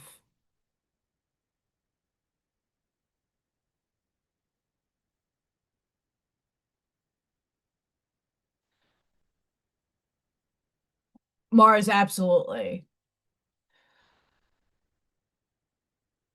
This time of now is what I've been talking about for years. We're here. It's amazing. It's really fun, but it's also it's anxious ridden as well because you don't know what the future is going to hold for you. Sure, I can go into superposition and pull a self that I cannot doubt that I can achieve, but how I go about achieving it might not be the way I achieved it in the other density. How things are going to unfold, you already wrote, but in what timeline? You wrote a million of them, billions of them. Which one are you going to experience next? That's again your free will. But your higher self has more control over that than you do in the physical. If we take the analogy that Bernardo Kastrup and Federico Vizin demonstrates in their work, you're the drone. And your higher self has the controls. And you have your freedom to look around and see the mountain view. You can go up above the trees and see the beautiful expanse of nature. But at the end of the day, the drone has to drop and you still have to live your life. And your higher self has the controls. And those intuitive nudges, those dreams, those things that don't equate to making any sense, eventually will start making sense when you're doing the work on yourself, when you're going within yourself, when you're meditating. And meditation doesn't need to be kumbaya. It's just living your life thoughtfully in the present moment.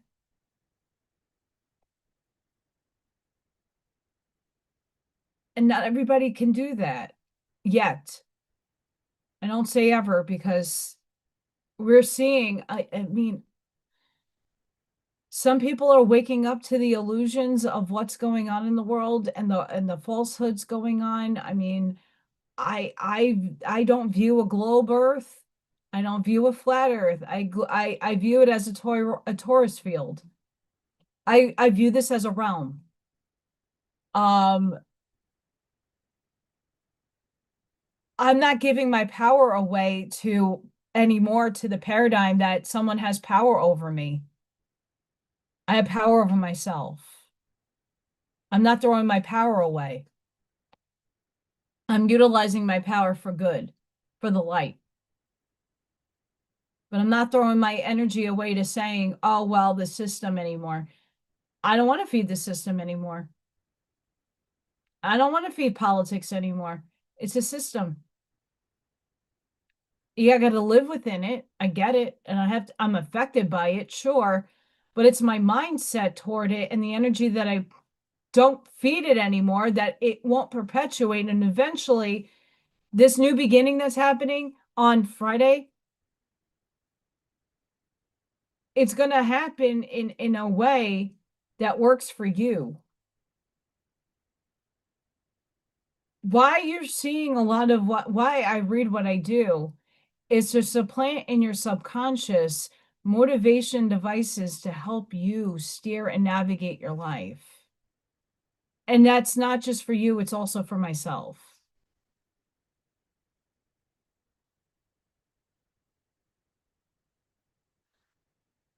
That's very true, Mars.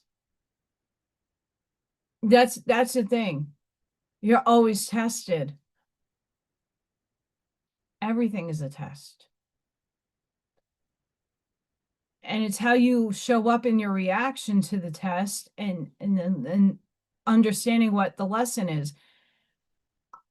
I could say this, it's taken me years in some instances to learn a lesson because I didn't see what the lesson was. And it wasn't even cognizant of what I needed to learn at the moment. It came later on when I went back to doing the work on myself to understand myself better, to understand what my triggers were, understand why I reacted in certain ways, why I show up as myself in certain ways, and refining myself. We can always do better. We can always react better. You know, I'm not proud of some of the things I have said or done in my life, but that's not to say it's not a lesson to learn from. Absolutely is. And it's up to me to implement the lesson, embody the lesson, and walk it. I just don't talk from my ass. I actually have walked the walk, talk the talk. And I know most of you have done the same. That's why we're on very similar frequencies. We're frequenting at very similar rates because we all understand the modalities, and they don't have to be the same, but we all understand what it takes.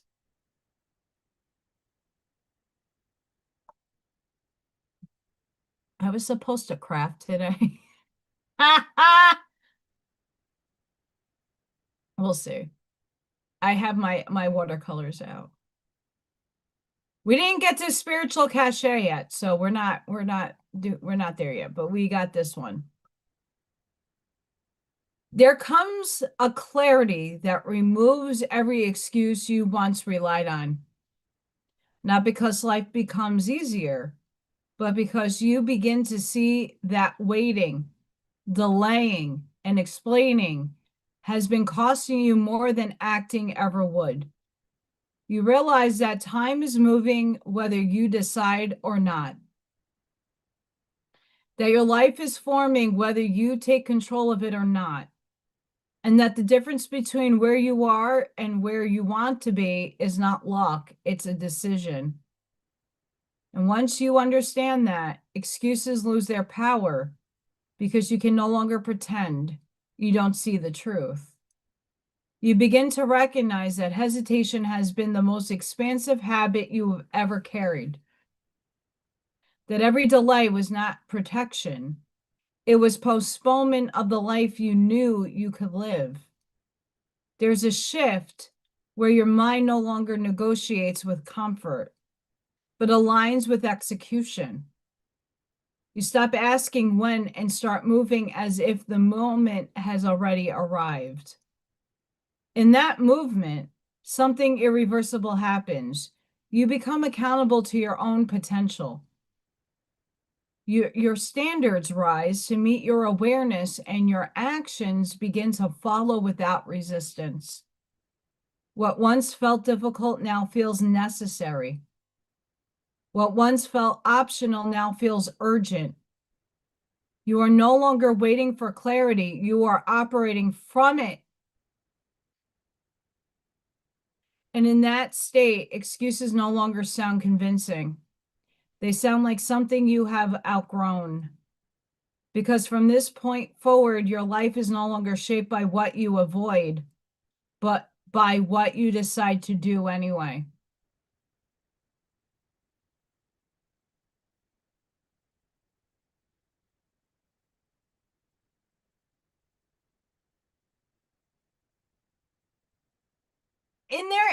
There's a lot of, I agree with what it's saying, but there's also something that goes beyond this, and that's divine orchestration.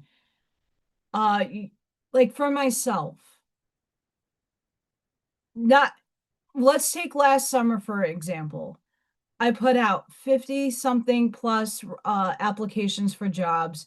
I was working on a curriculum. I did the artwork for the curriculum. I was studying the content of the standards that my state has for the programs. I was entrenched in becoming an art teacher.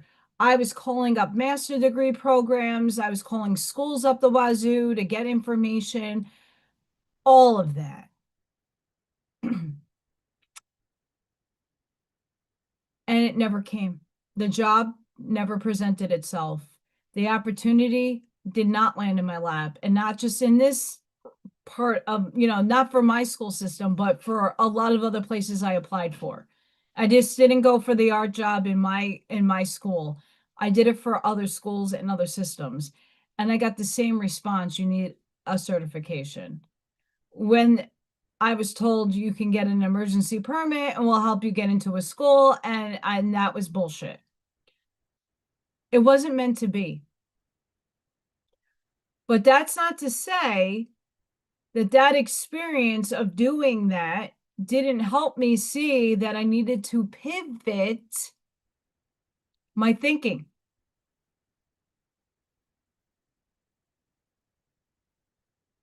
Sometimes those delays are divinely orchestrated to put you onto the path that you are needing to be on, that your higher self puts you on. You just didn't arrive on it yet. The superposition did not collapse into this wave of the branching of reality that you're on. There is divine orchestration in my belief system that does occur, and their hesitation and postponement doesn't necessarily mean you're not on the right path. It means that there are elements that are outside of your physical human control, like other people, opportunities, money, that has not arrived in your plane of existence just yet. You got to build the momentum, you got to build the frequency, and things happen on their own timing. As much as I hate linear time, there's a truth to that.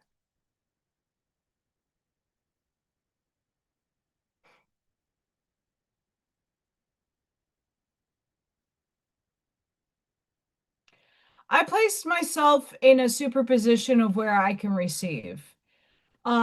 Because I made a portfolio, I put together art projects, and I wrote a curriculum, like projects, and I presented it to my principal, and they didn't even look at it because they gave the position to somebody else because it was a favor. It's a mafia, and it's who you know in this part of my town. And not to say that the person that got the job wasn't worthy of it. They're not an artist, and I think they're doing a fantastic job at what they do. It's not to snot, to knock down another person and but they knew my circumstances because I've explained them that I'm just as old as them, and could you live off of by yourself? That's it. I don't even have a salary. I'm like, I'm not a salary. I don't get paid for breaks, days off. I don't get paid. I haven't had a consistent check in months. I had one, maybe. And it goes by really quick because when you're not getting your full amount that that when you work I get paid every 2 weeks.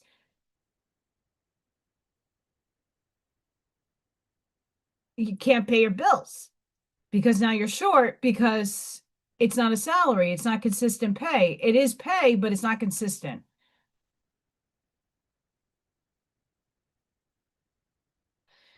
Yes, Tim.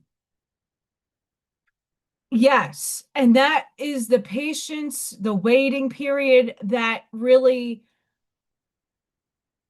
fucks a lot of us up. And we have to jump. For me, I had to do something very uncomfortable in order to get myself back into a position where I'm not stressed and I don't have the world on my shoulders anymore. But that doesn't mean in like 5 years I won't have that same back again stress. And it's not and it was only a little bit of a relief. It wasn't like my whole life just changed. We're not there at that stage yet. I'm still working on pivoting my career. Does that mean that it's going to work out again? No, it doesn't mean it's going to work out. I'm just not expecting anything. I'm just doing the work because I enjoy doing the course that I'm doing, and I'm going to take as much learning. It doesn't harm myself to learn. It doesn't. And I'm already on this channel doing coursework. It might not be in a presentation form like a designer would be. I'm not a designer yet. I'm getting there. I'm learning. But that's the thing. I'm doing this to not only get myself a new career, I'm doing this to better my skills for myself, understanding, learning, and designing content that will help other people, teach other people. I mean, you guys get a lot from each other. It's just that all of you are contributing to this channel. It's not, I might be the one here in front of the screen, but a lot of you are putting your words in the chat and teaching and giving different perspective that is helping other people. I don't need everybody to see the way of the world that I see through my two eyes. I don't want you to do that. My lived experience is not yours. But when we all like converse together, a bigger picture evolves and a big frequency emits, and it's great.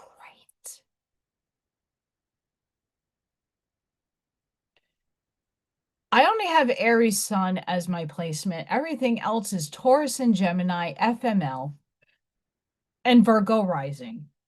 That's a big FML. Huge FML. Fire and Earth. Divine Fire. That was a really good reading, by the way, on the Curtis books. Go check that episode out. And it's a lot of like, that's the thing about reading a book from the 1900s. It's like a lot of the stuff that I've said that I didn't even know was in a book. No idea.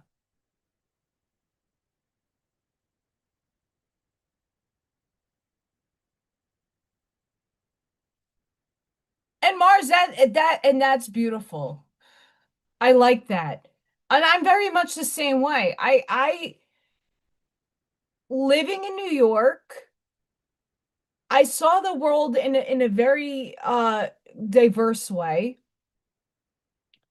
Having lived experience in a very claustrophobic sense, I was seeing that I was the like black sheep in the echo chamber. And I saw how everybody was like moving because they wanted to be a part of a train. And I don't like to be a part of any train. I like to just tick to my own talk and walk with lived experience and just do me authentically.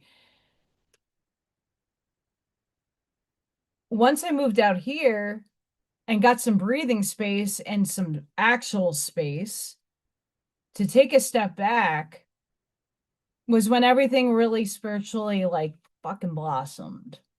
It's bananas.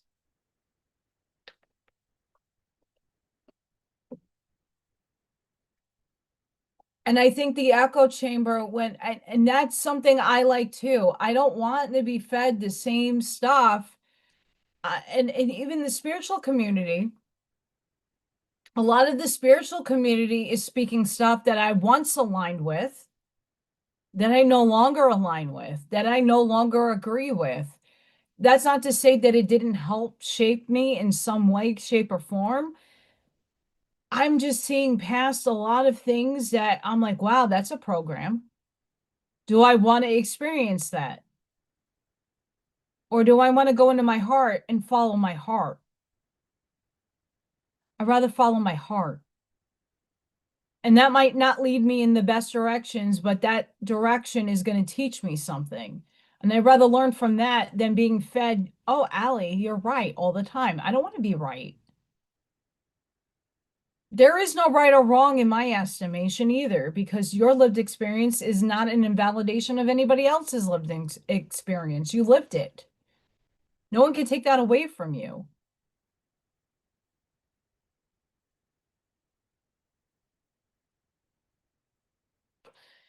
And that's why Mars is a really big contributor when Mars is putting that stuff in the chat and his like the thoughts and opinions. It's wonderful because it's making you think. And that's what this is all about, is conscious expansion, thinking. Hi, Ivy.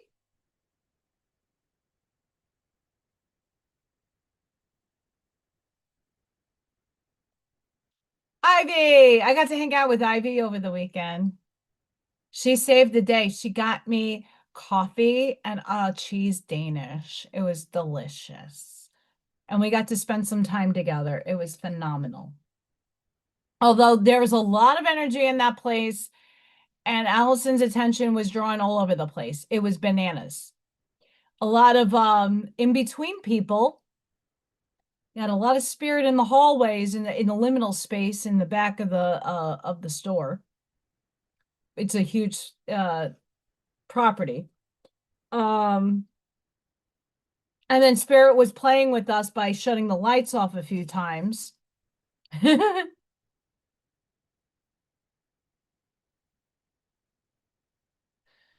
So yeah, it was Saturday was insane. Saturday was insane. I didn't sell much. I wouldn't call that successful, but I do like doing the events when I get to do them. It puts me present. People come and see. It might inspire other people. I don't know, but it's why I like to do them. The goal is not always to make money. It's just the lived experience. Of course, money is a positive. I'm not saying it isn't, but it doesn't need to be.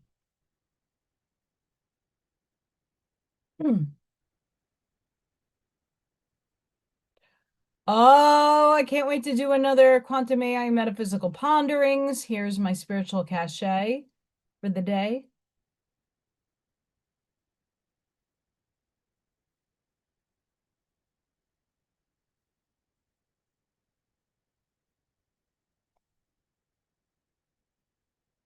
Correct him. Oh no. My day was bananas. I got a child who was like a mosh pitter today, and what a mosh pitter is someone that just unleashes. I'm usually that person they unleash on. I don't know. I draw in that energy. This is spiritual cachet. Building from yourself looks different than you might expect. It's quieter, less urgent. There's no pressure behind it because it's not coming from lack. It isn't trying to prove anything or fill anything. It moves at pace of something that actually has somewhere real to go. You'll notice it in how the things feel, decisions come cleaner. Boundaries hold without explanation. You stop waiting for permission to want what you want. Because when you're no longer building around someone else's center, everything amplifies and simplifies. I'm going to add that in amplifies. Not easier, not easy, just clear. You know what belongs and what does not. What's yours to carry and what you were only holding out of habit. That clarity is new. Protect it, not by closing yourself off, but by being deliberate about what you let influence you. Your inner world isn't something you leave when things get uncomfortable. It's where you return. It's where you lead from. What you build from. Here will carry you in it. In a way, nothing before ever did. That's not small, that's everything.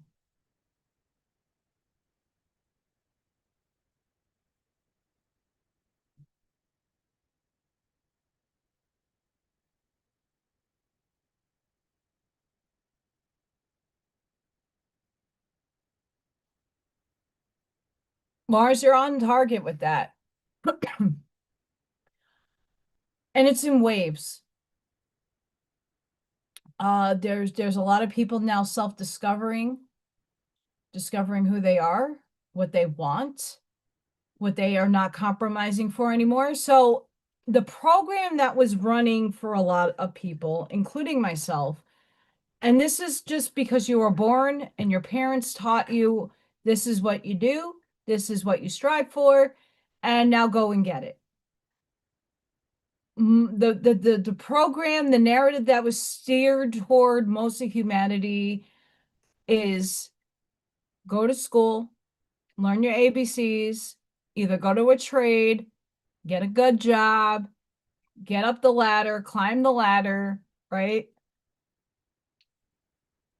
Get a family, find your mate, and have kids, and redo that cycle all over again. And a lot of people get stuck in that program and loop. They don't do self-exploration because everything outside of themselves has to be taken care of before they take care of themselves. You get distracted by so much. You live this whole life in distraction. I'm not saying everybody, But for a vast majority of humanity, that was the program. I never steered toward that program.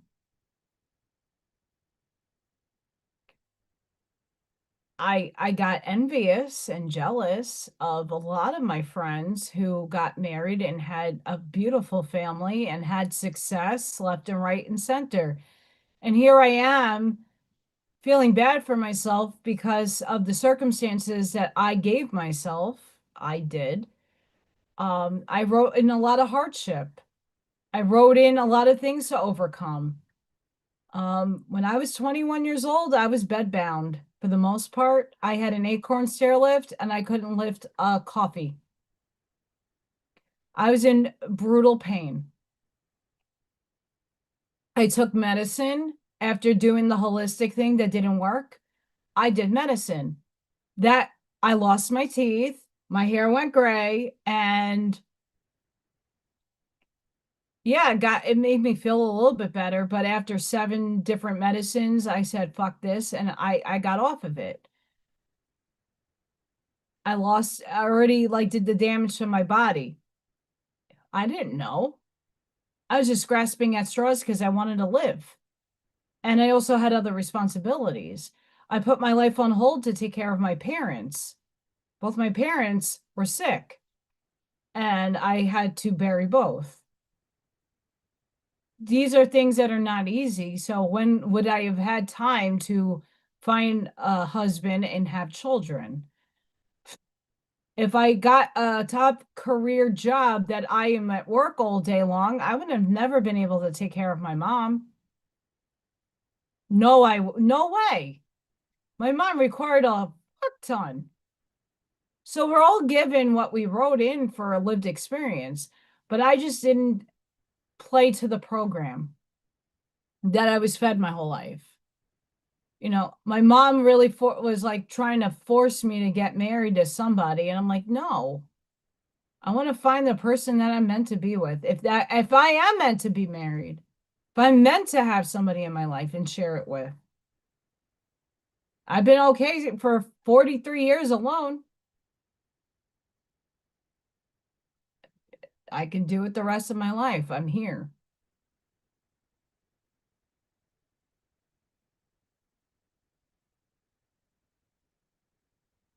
Right. And that's being honest with yourself. And this is the period of time that we really need to be, well, do I like this about myself or can I change it? Do I like how I'm delivering myself out there in the world or can I shift it? Change is inevitable. It's a constant. Your habits, and this is like the energy that's popping up in the paradigm right now, with all the things that I read, the themes that are popping up is like we're stepping into new energy. We are being cleansed of old ways, old habits. They're dissolving, they're decohering. People, places, and things that no longer serve you. Are you aware that certain people are just taking advantage of you? Are you aware that some people draw too much energy out of you and you need to put your boundary up and give that space? Not to say to get rid of people. Some people can't get rid of other people in their lives. Some people in like when marriages go wrong, it's because you're outgrowing their frequency. You're moving on up. You got to play to what your instincts are allowing you to show you. But you got to do that self-discovery work to know what you want change in. And it's not just about surface level shit. It's about deep down, how do you want to function? How do you want to show to the world? How are you showing up for yourself? Do you feel worthy of showing up for yourself? Or are you doing it because you have responsibilities? And then you're going to go out and find your passions in life.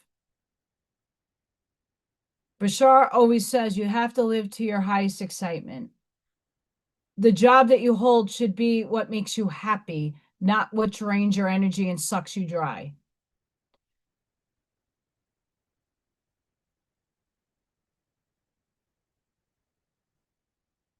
Guess what? I wrote off half my family. Sure, they might be family,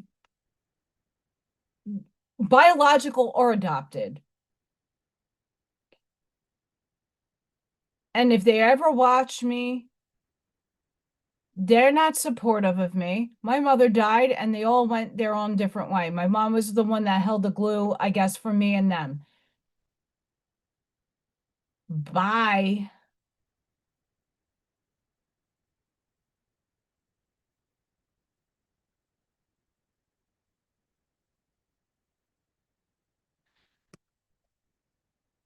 I like what you guys are, where you guys are going with that.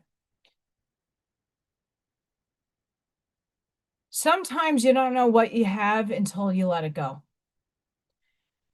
Sometimes you don't understand the lesson that you needed to see, to learn from another person. Sometimes when you let something go, it doesn't necessarily need to be love. It's like a job, or then you get to take a step back and analyze it. Was this for me? Did this make me happy?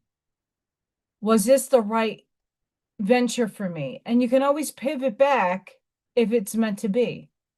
That's divine orchestration.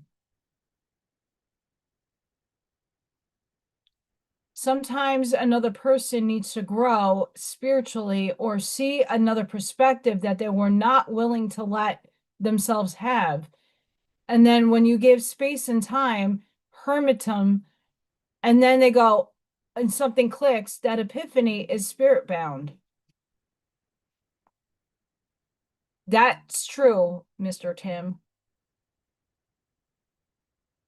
That's right, Ashmaya.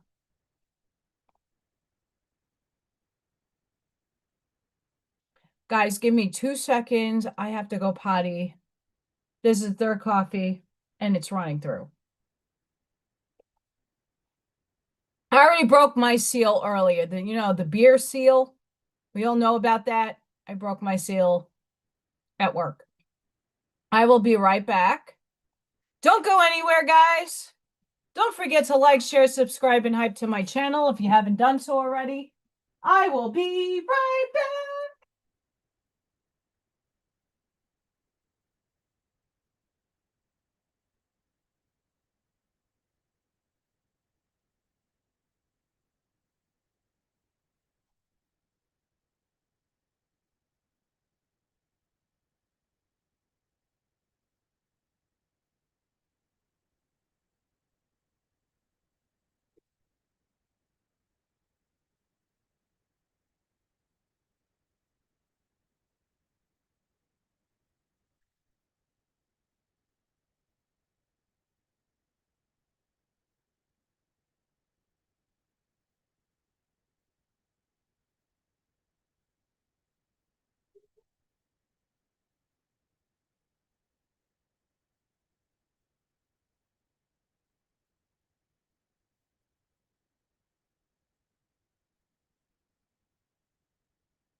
I got a special kitty cat for all of you to see. Don't you fly out of my hands, girl.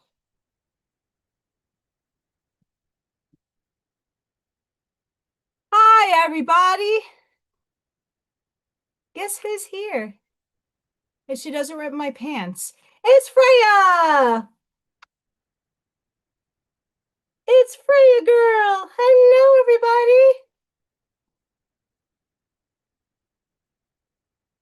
Hi, Mama. It's a Freya bomb. Hello, everybody. I don't want to be in my mommy's arms anymore. I'm running off. Come here. Come here, sassy tail. Hi, sassy tail.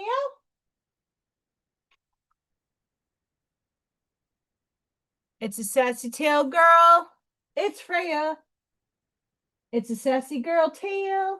It's Freya. Come here. What is that? Come here. She's not going anywhere. It's a double Freya bomb.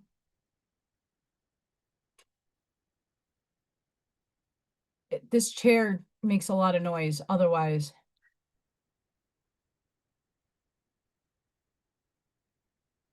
I don't know if I could tilt. Freya, come here. She's rubbing her face on my pencils. Come here. Come here. Say hi to everybody. Say hi, everybody. Thank you for watching and liking and subscribing and hyping Mommy's channel. Where's baby P? See, that's what I'm talking about, sassy tail. She's like, I'm out. Back to Mommy's bed. I go. I couldn't resist. I saw her on my bed. I'm like, oh, I gotta hold her. I gotta do that. Oh, life. It's crazy.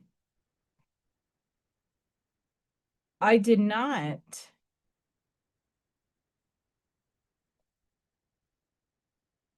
I didn't do any new, I've been trying to get Freya's, so obviously, look how cute that is. I'm going to be doing more of that. Time has been crazy. Work has been nuts. Yay! Work has been bananas. How about all of you? Work has been nuts.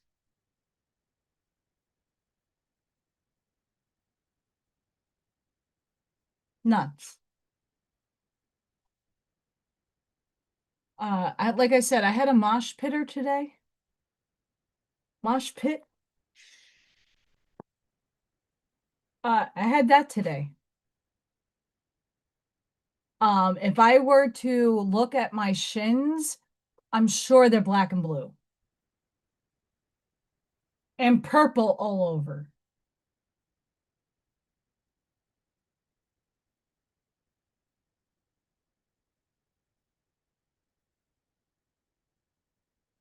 Kids are crazy.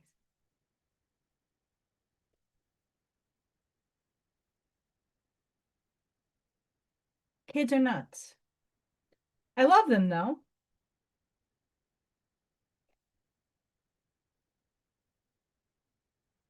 I do. Don't get me wrong. But yikes.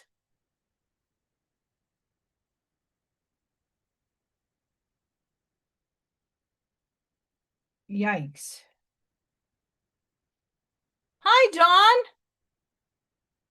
Oh, I am getting wild weather. John, you just missed Freya.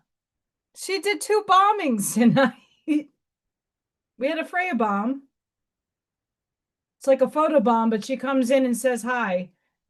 Freya came. I have max velocity on right now. I don't have it, like I can't see him, but he's like on one of my tabs. Because we're supposed to be, our weather was supposed to, well, this morning was fire. This morning was super downpourish. I did not want to drive in hail. Thankfully, I avoided that.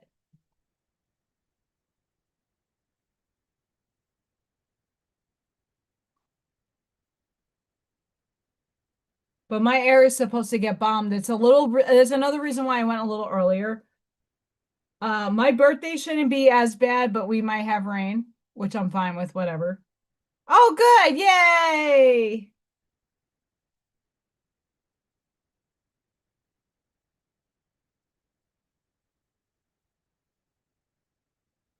I mean, if you live in Kansas, I really feel bad. I would be like, "Oh, Toto, I need my storm shelter." If I ever move localities, I'm getting a storm shelter. I'm going to be one of those apocalyptic people.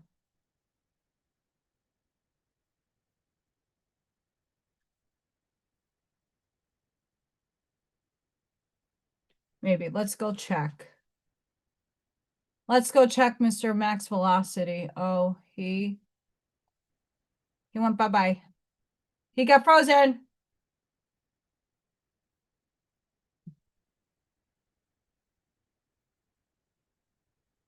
I hate when YouTube does that.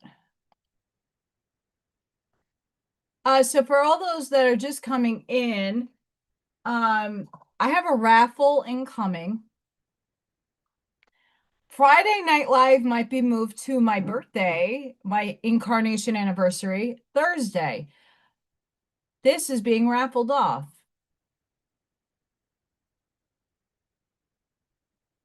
This pyramid. So Friday Night Live might be rescheduled to Thursday because I might have something really exciting happening on Friday. I'm going to take off from work and hopefully it works out that I get to go.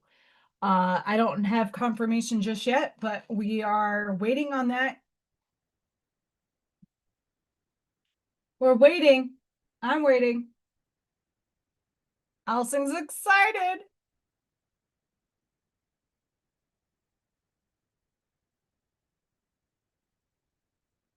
I'm super excited. I might go to the Fermi Labs. And I might actually get to see Bison. I'm freaking stoked. My little kid child self is like, oh.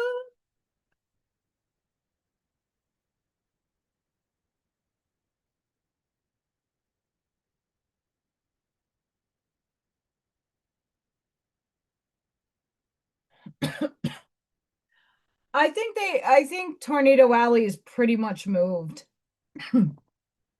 I am.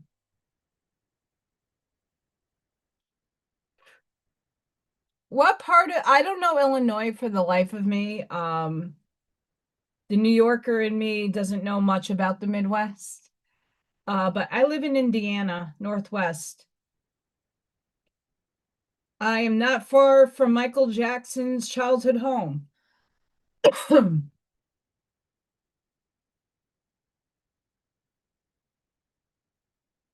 So that gives you that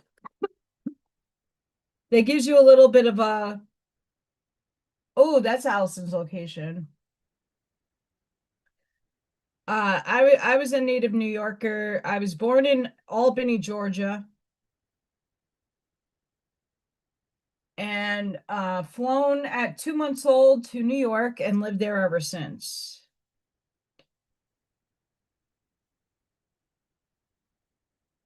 And I know a lot more about the East Coast than I do about Midwest.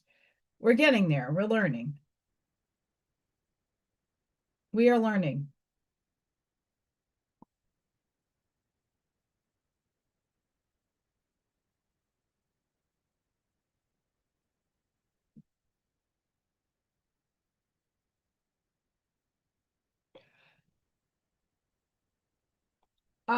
Illinois, I think right now is in first place for the large amount of tornadoes that have hit in Illinois.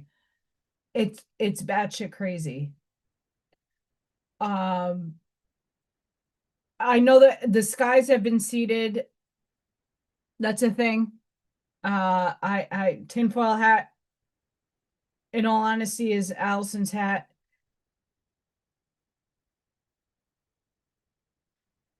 I wear it proudly. But I'm a realist at that. I see what I see and I can't unsee it.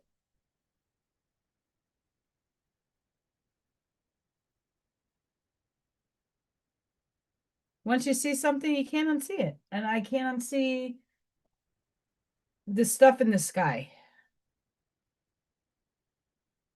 Chemtrails, contrails, a matter of perception, I guess. It's a flower.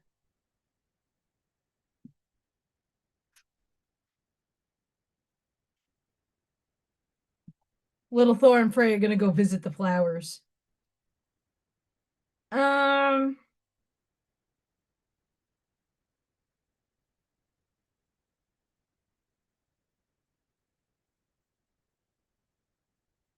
I'm trying to check my weather.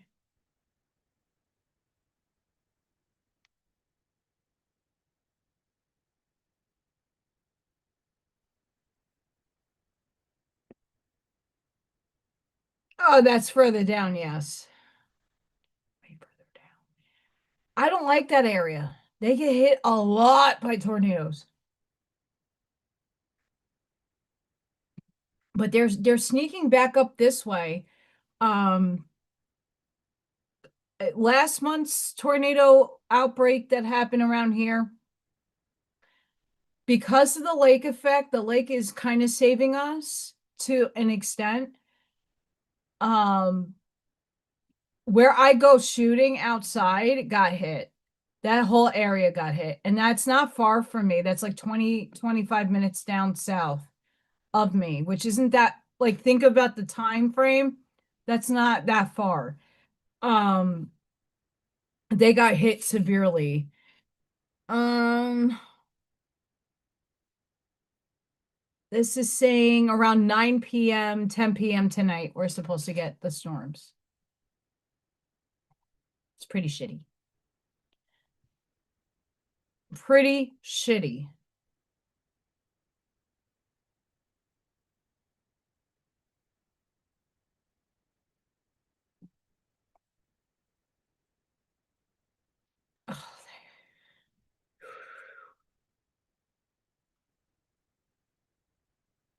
There's 3 tornado warnings going on right now in Iowa. So those storms are going to come to, later tonight by me.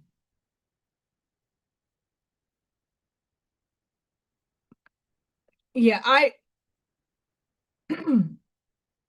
I I know that I have died in a tornado. I have a feeling that one of the lives that I'm concurrently living somewhere else, that I've been a victim of one.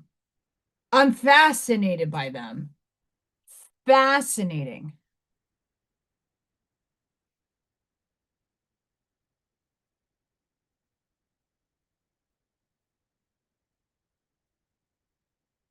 Ivy, what context are you writing that in? You might be behind. Um,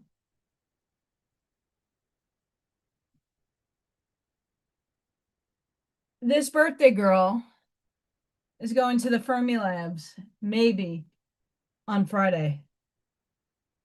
So my Friday night live might move to Thursday.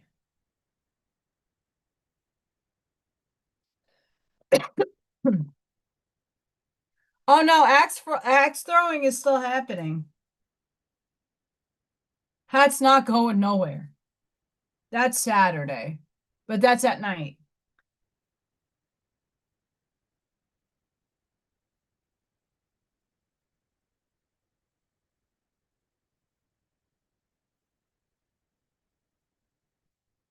I know, I'm a confusion ball.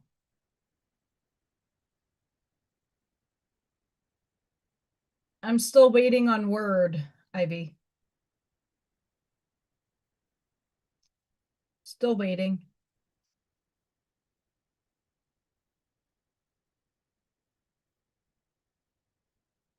I don't like how that's turning out. Let's do blue.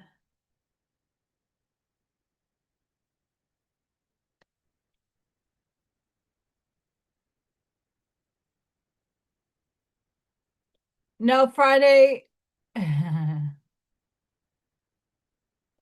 Friday will be if it is going to be a reality, I'm going to the Fermi Labs. I'm excited. But I don't know how much of a reality that is. I'm waiting on confirmation. So stay tuned because my Friday might be turned to Thursday, which is my birthday. And then I get to have I get to spend it with all of you regardless. How fun is that? And then we have so many Aries in the house right now. We got birthdays all week celebrating over here.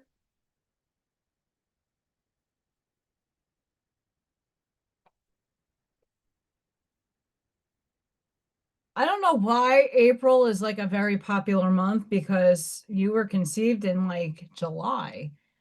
What's going on in July? What was it? What was in the air in July?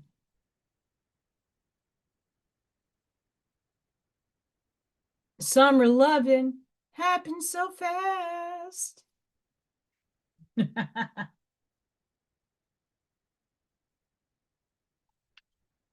So I did not get to photograph actually what would be the best lighting to photograph all of these is the lighting in a storm.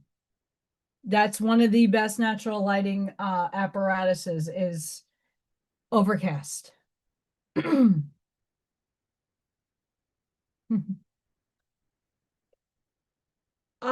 No, my birth mother I think is June.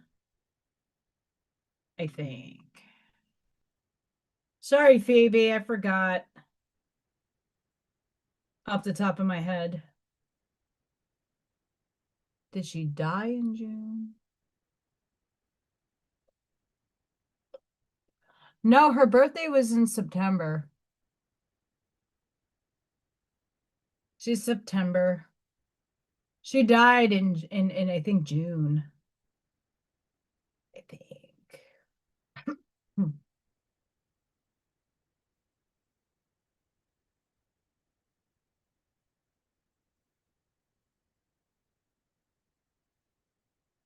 Either way,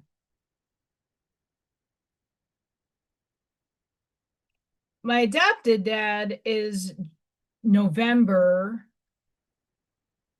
My adopted mom was August. She shared Obama's birthday.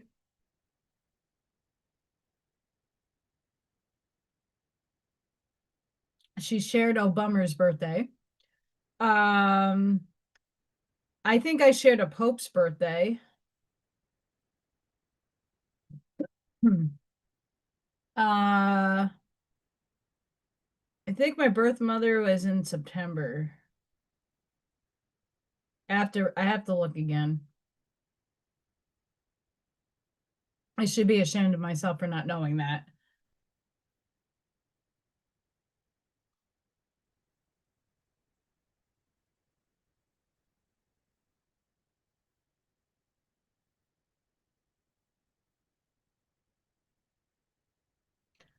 Well, look at all of you with the July parent birthdays. That's crazy.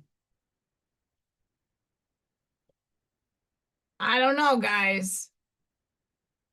Spring flings and summer loving.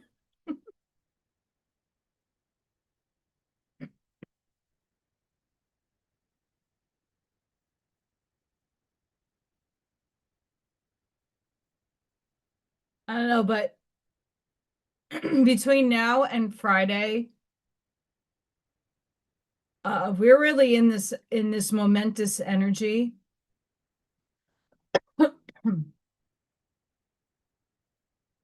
Take advantage of it. Whether you are aware of your purpose or not, or you know what you want in life or not, you don't know where to pivot to. Ask upstairs, ask your higher self for clarity. I think that's really a main staple of importance right now.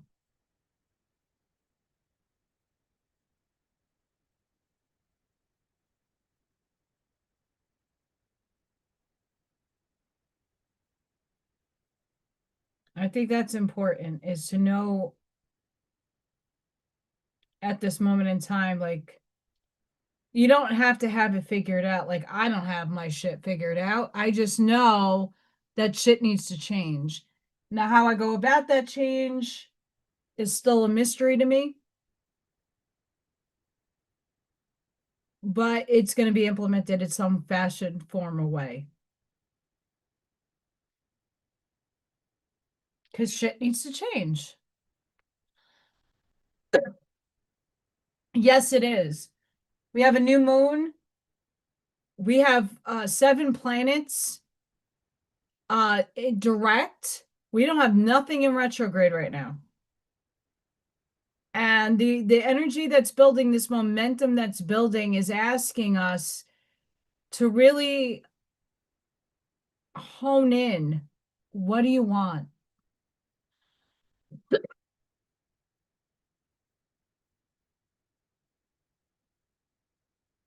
Is there a storm on the ground?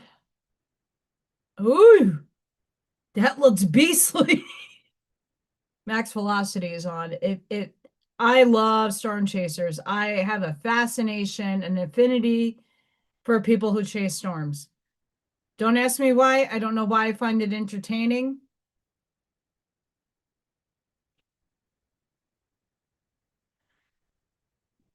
I'm sure in a past life or another life that I'm living right now concurrently, I'm a meteorologist. Oh yeah. We're in the yellow. The storms haven't really hit yet. I don't hear the winds or anything. Another reason why I went early, because I'm probably going to get off of here before it gets bad, and then everything pop, pop goes my power.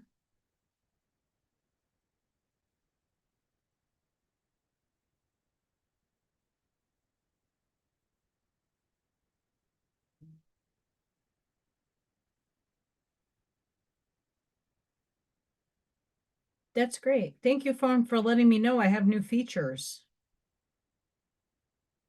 Did not ask for them.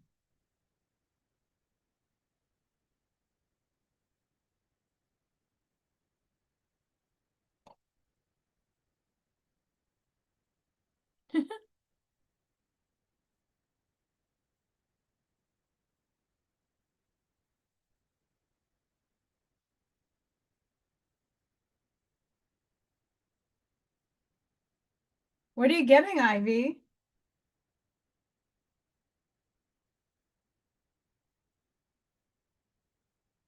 What kind of drink? Ha.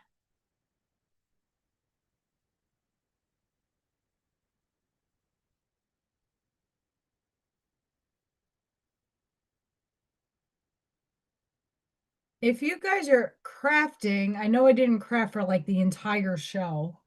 I was talking my butt off. But if you're crafting, I would love to see what you're making. And if you have any artwork that you would like to show and expose yourself to, like Ashamaya a few weeks ago, I showed some of her creations. I like supporting others. I know Arnie has a new Oracle deck coming out, the Lyrans. Fucking excited about that one. Tell you what. We have Miss Sid.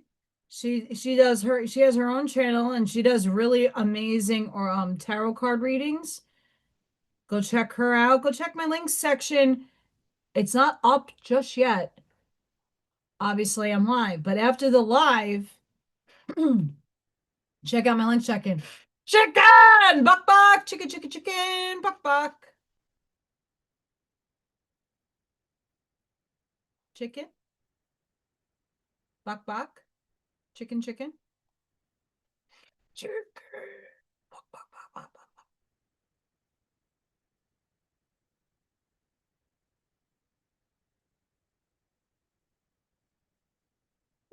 buck. And I'm coughing again. It's great. It's great.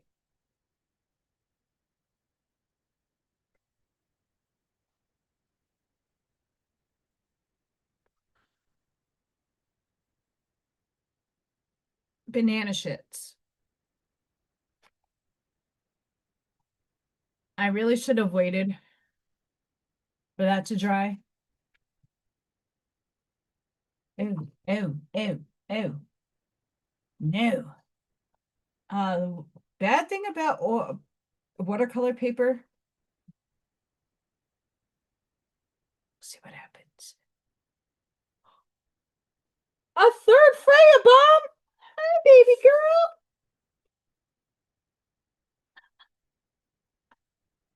Freya. Hi, mama. Look at that sassy tail go.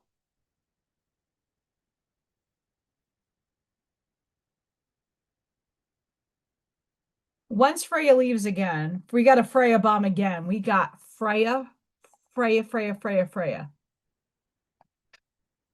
Come here, Freya. Freya bombs.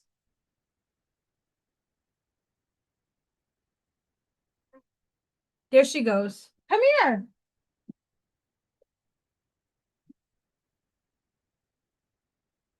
This is what this is what Ashmaya makes. Freya's and Little Thor's. Oh my. She made this pillow for me.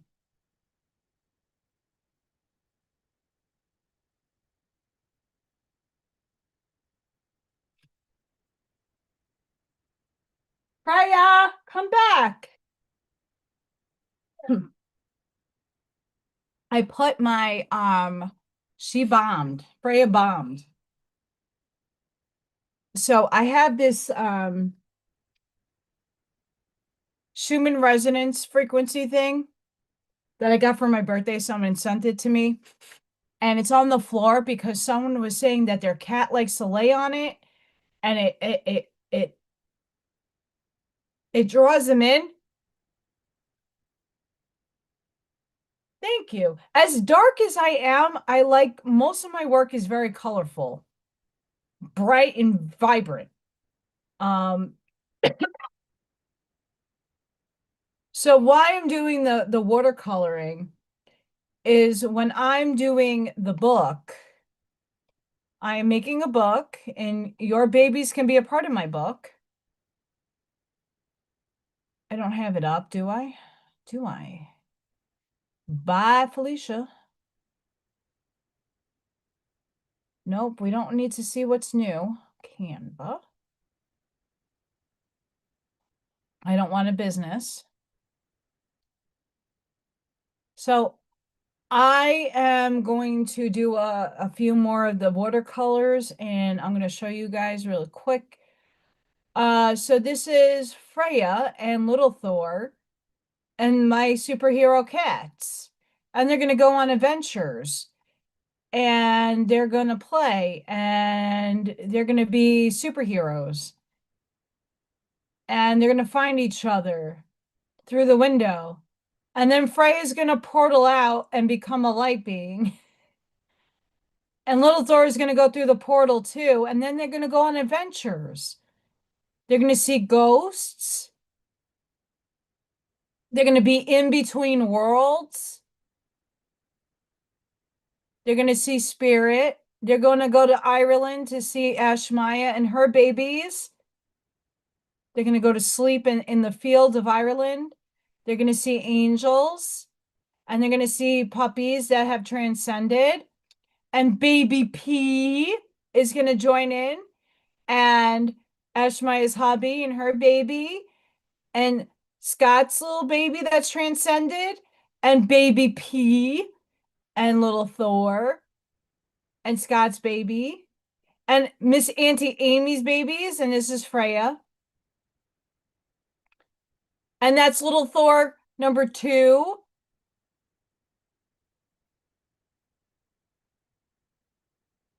So we got superhero doggies and people that are all going to go on adventures. All of them. They're going on adventures. And the backgrounds to the watercolors are going to be superimposed so that it's still my artwork and it's not some AI generated background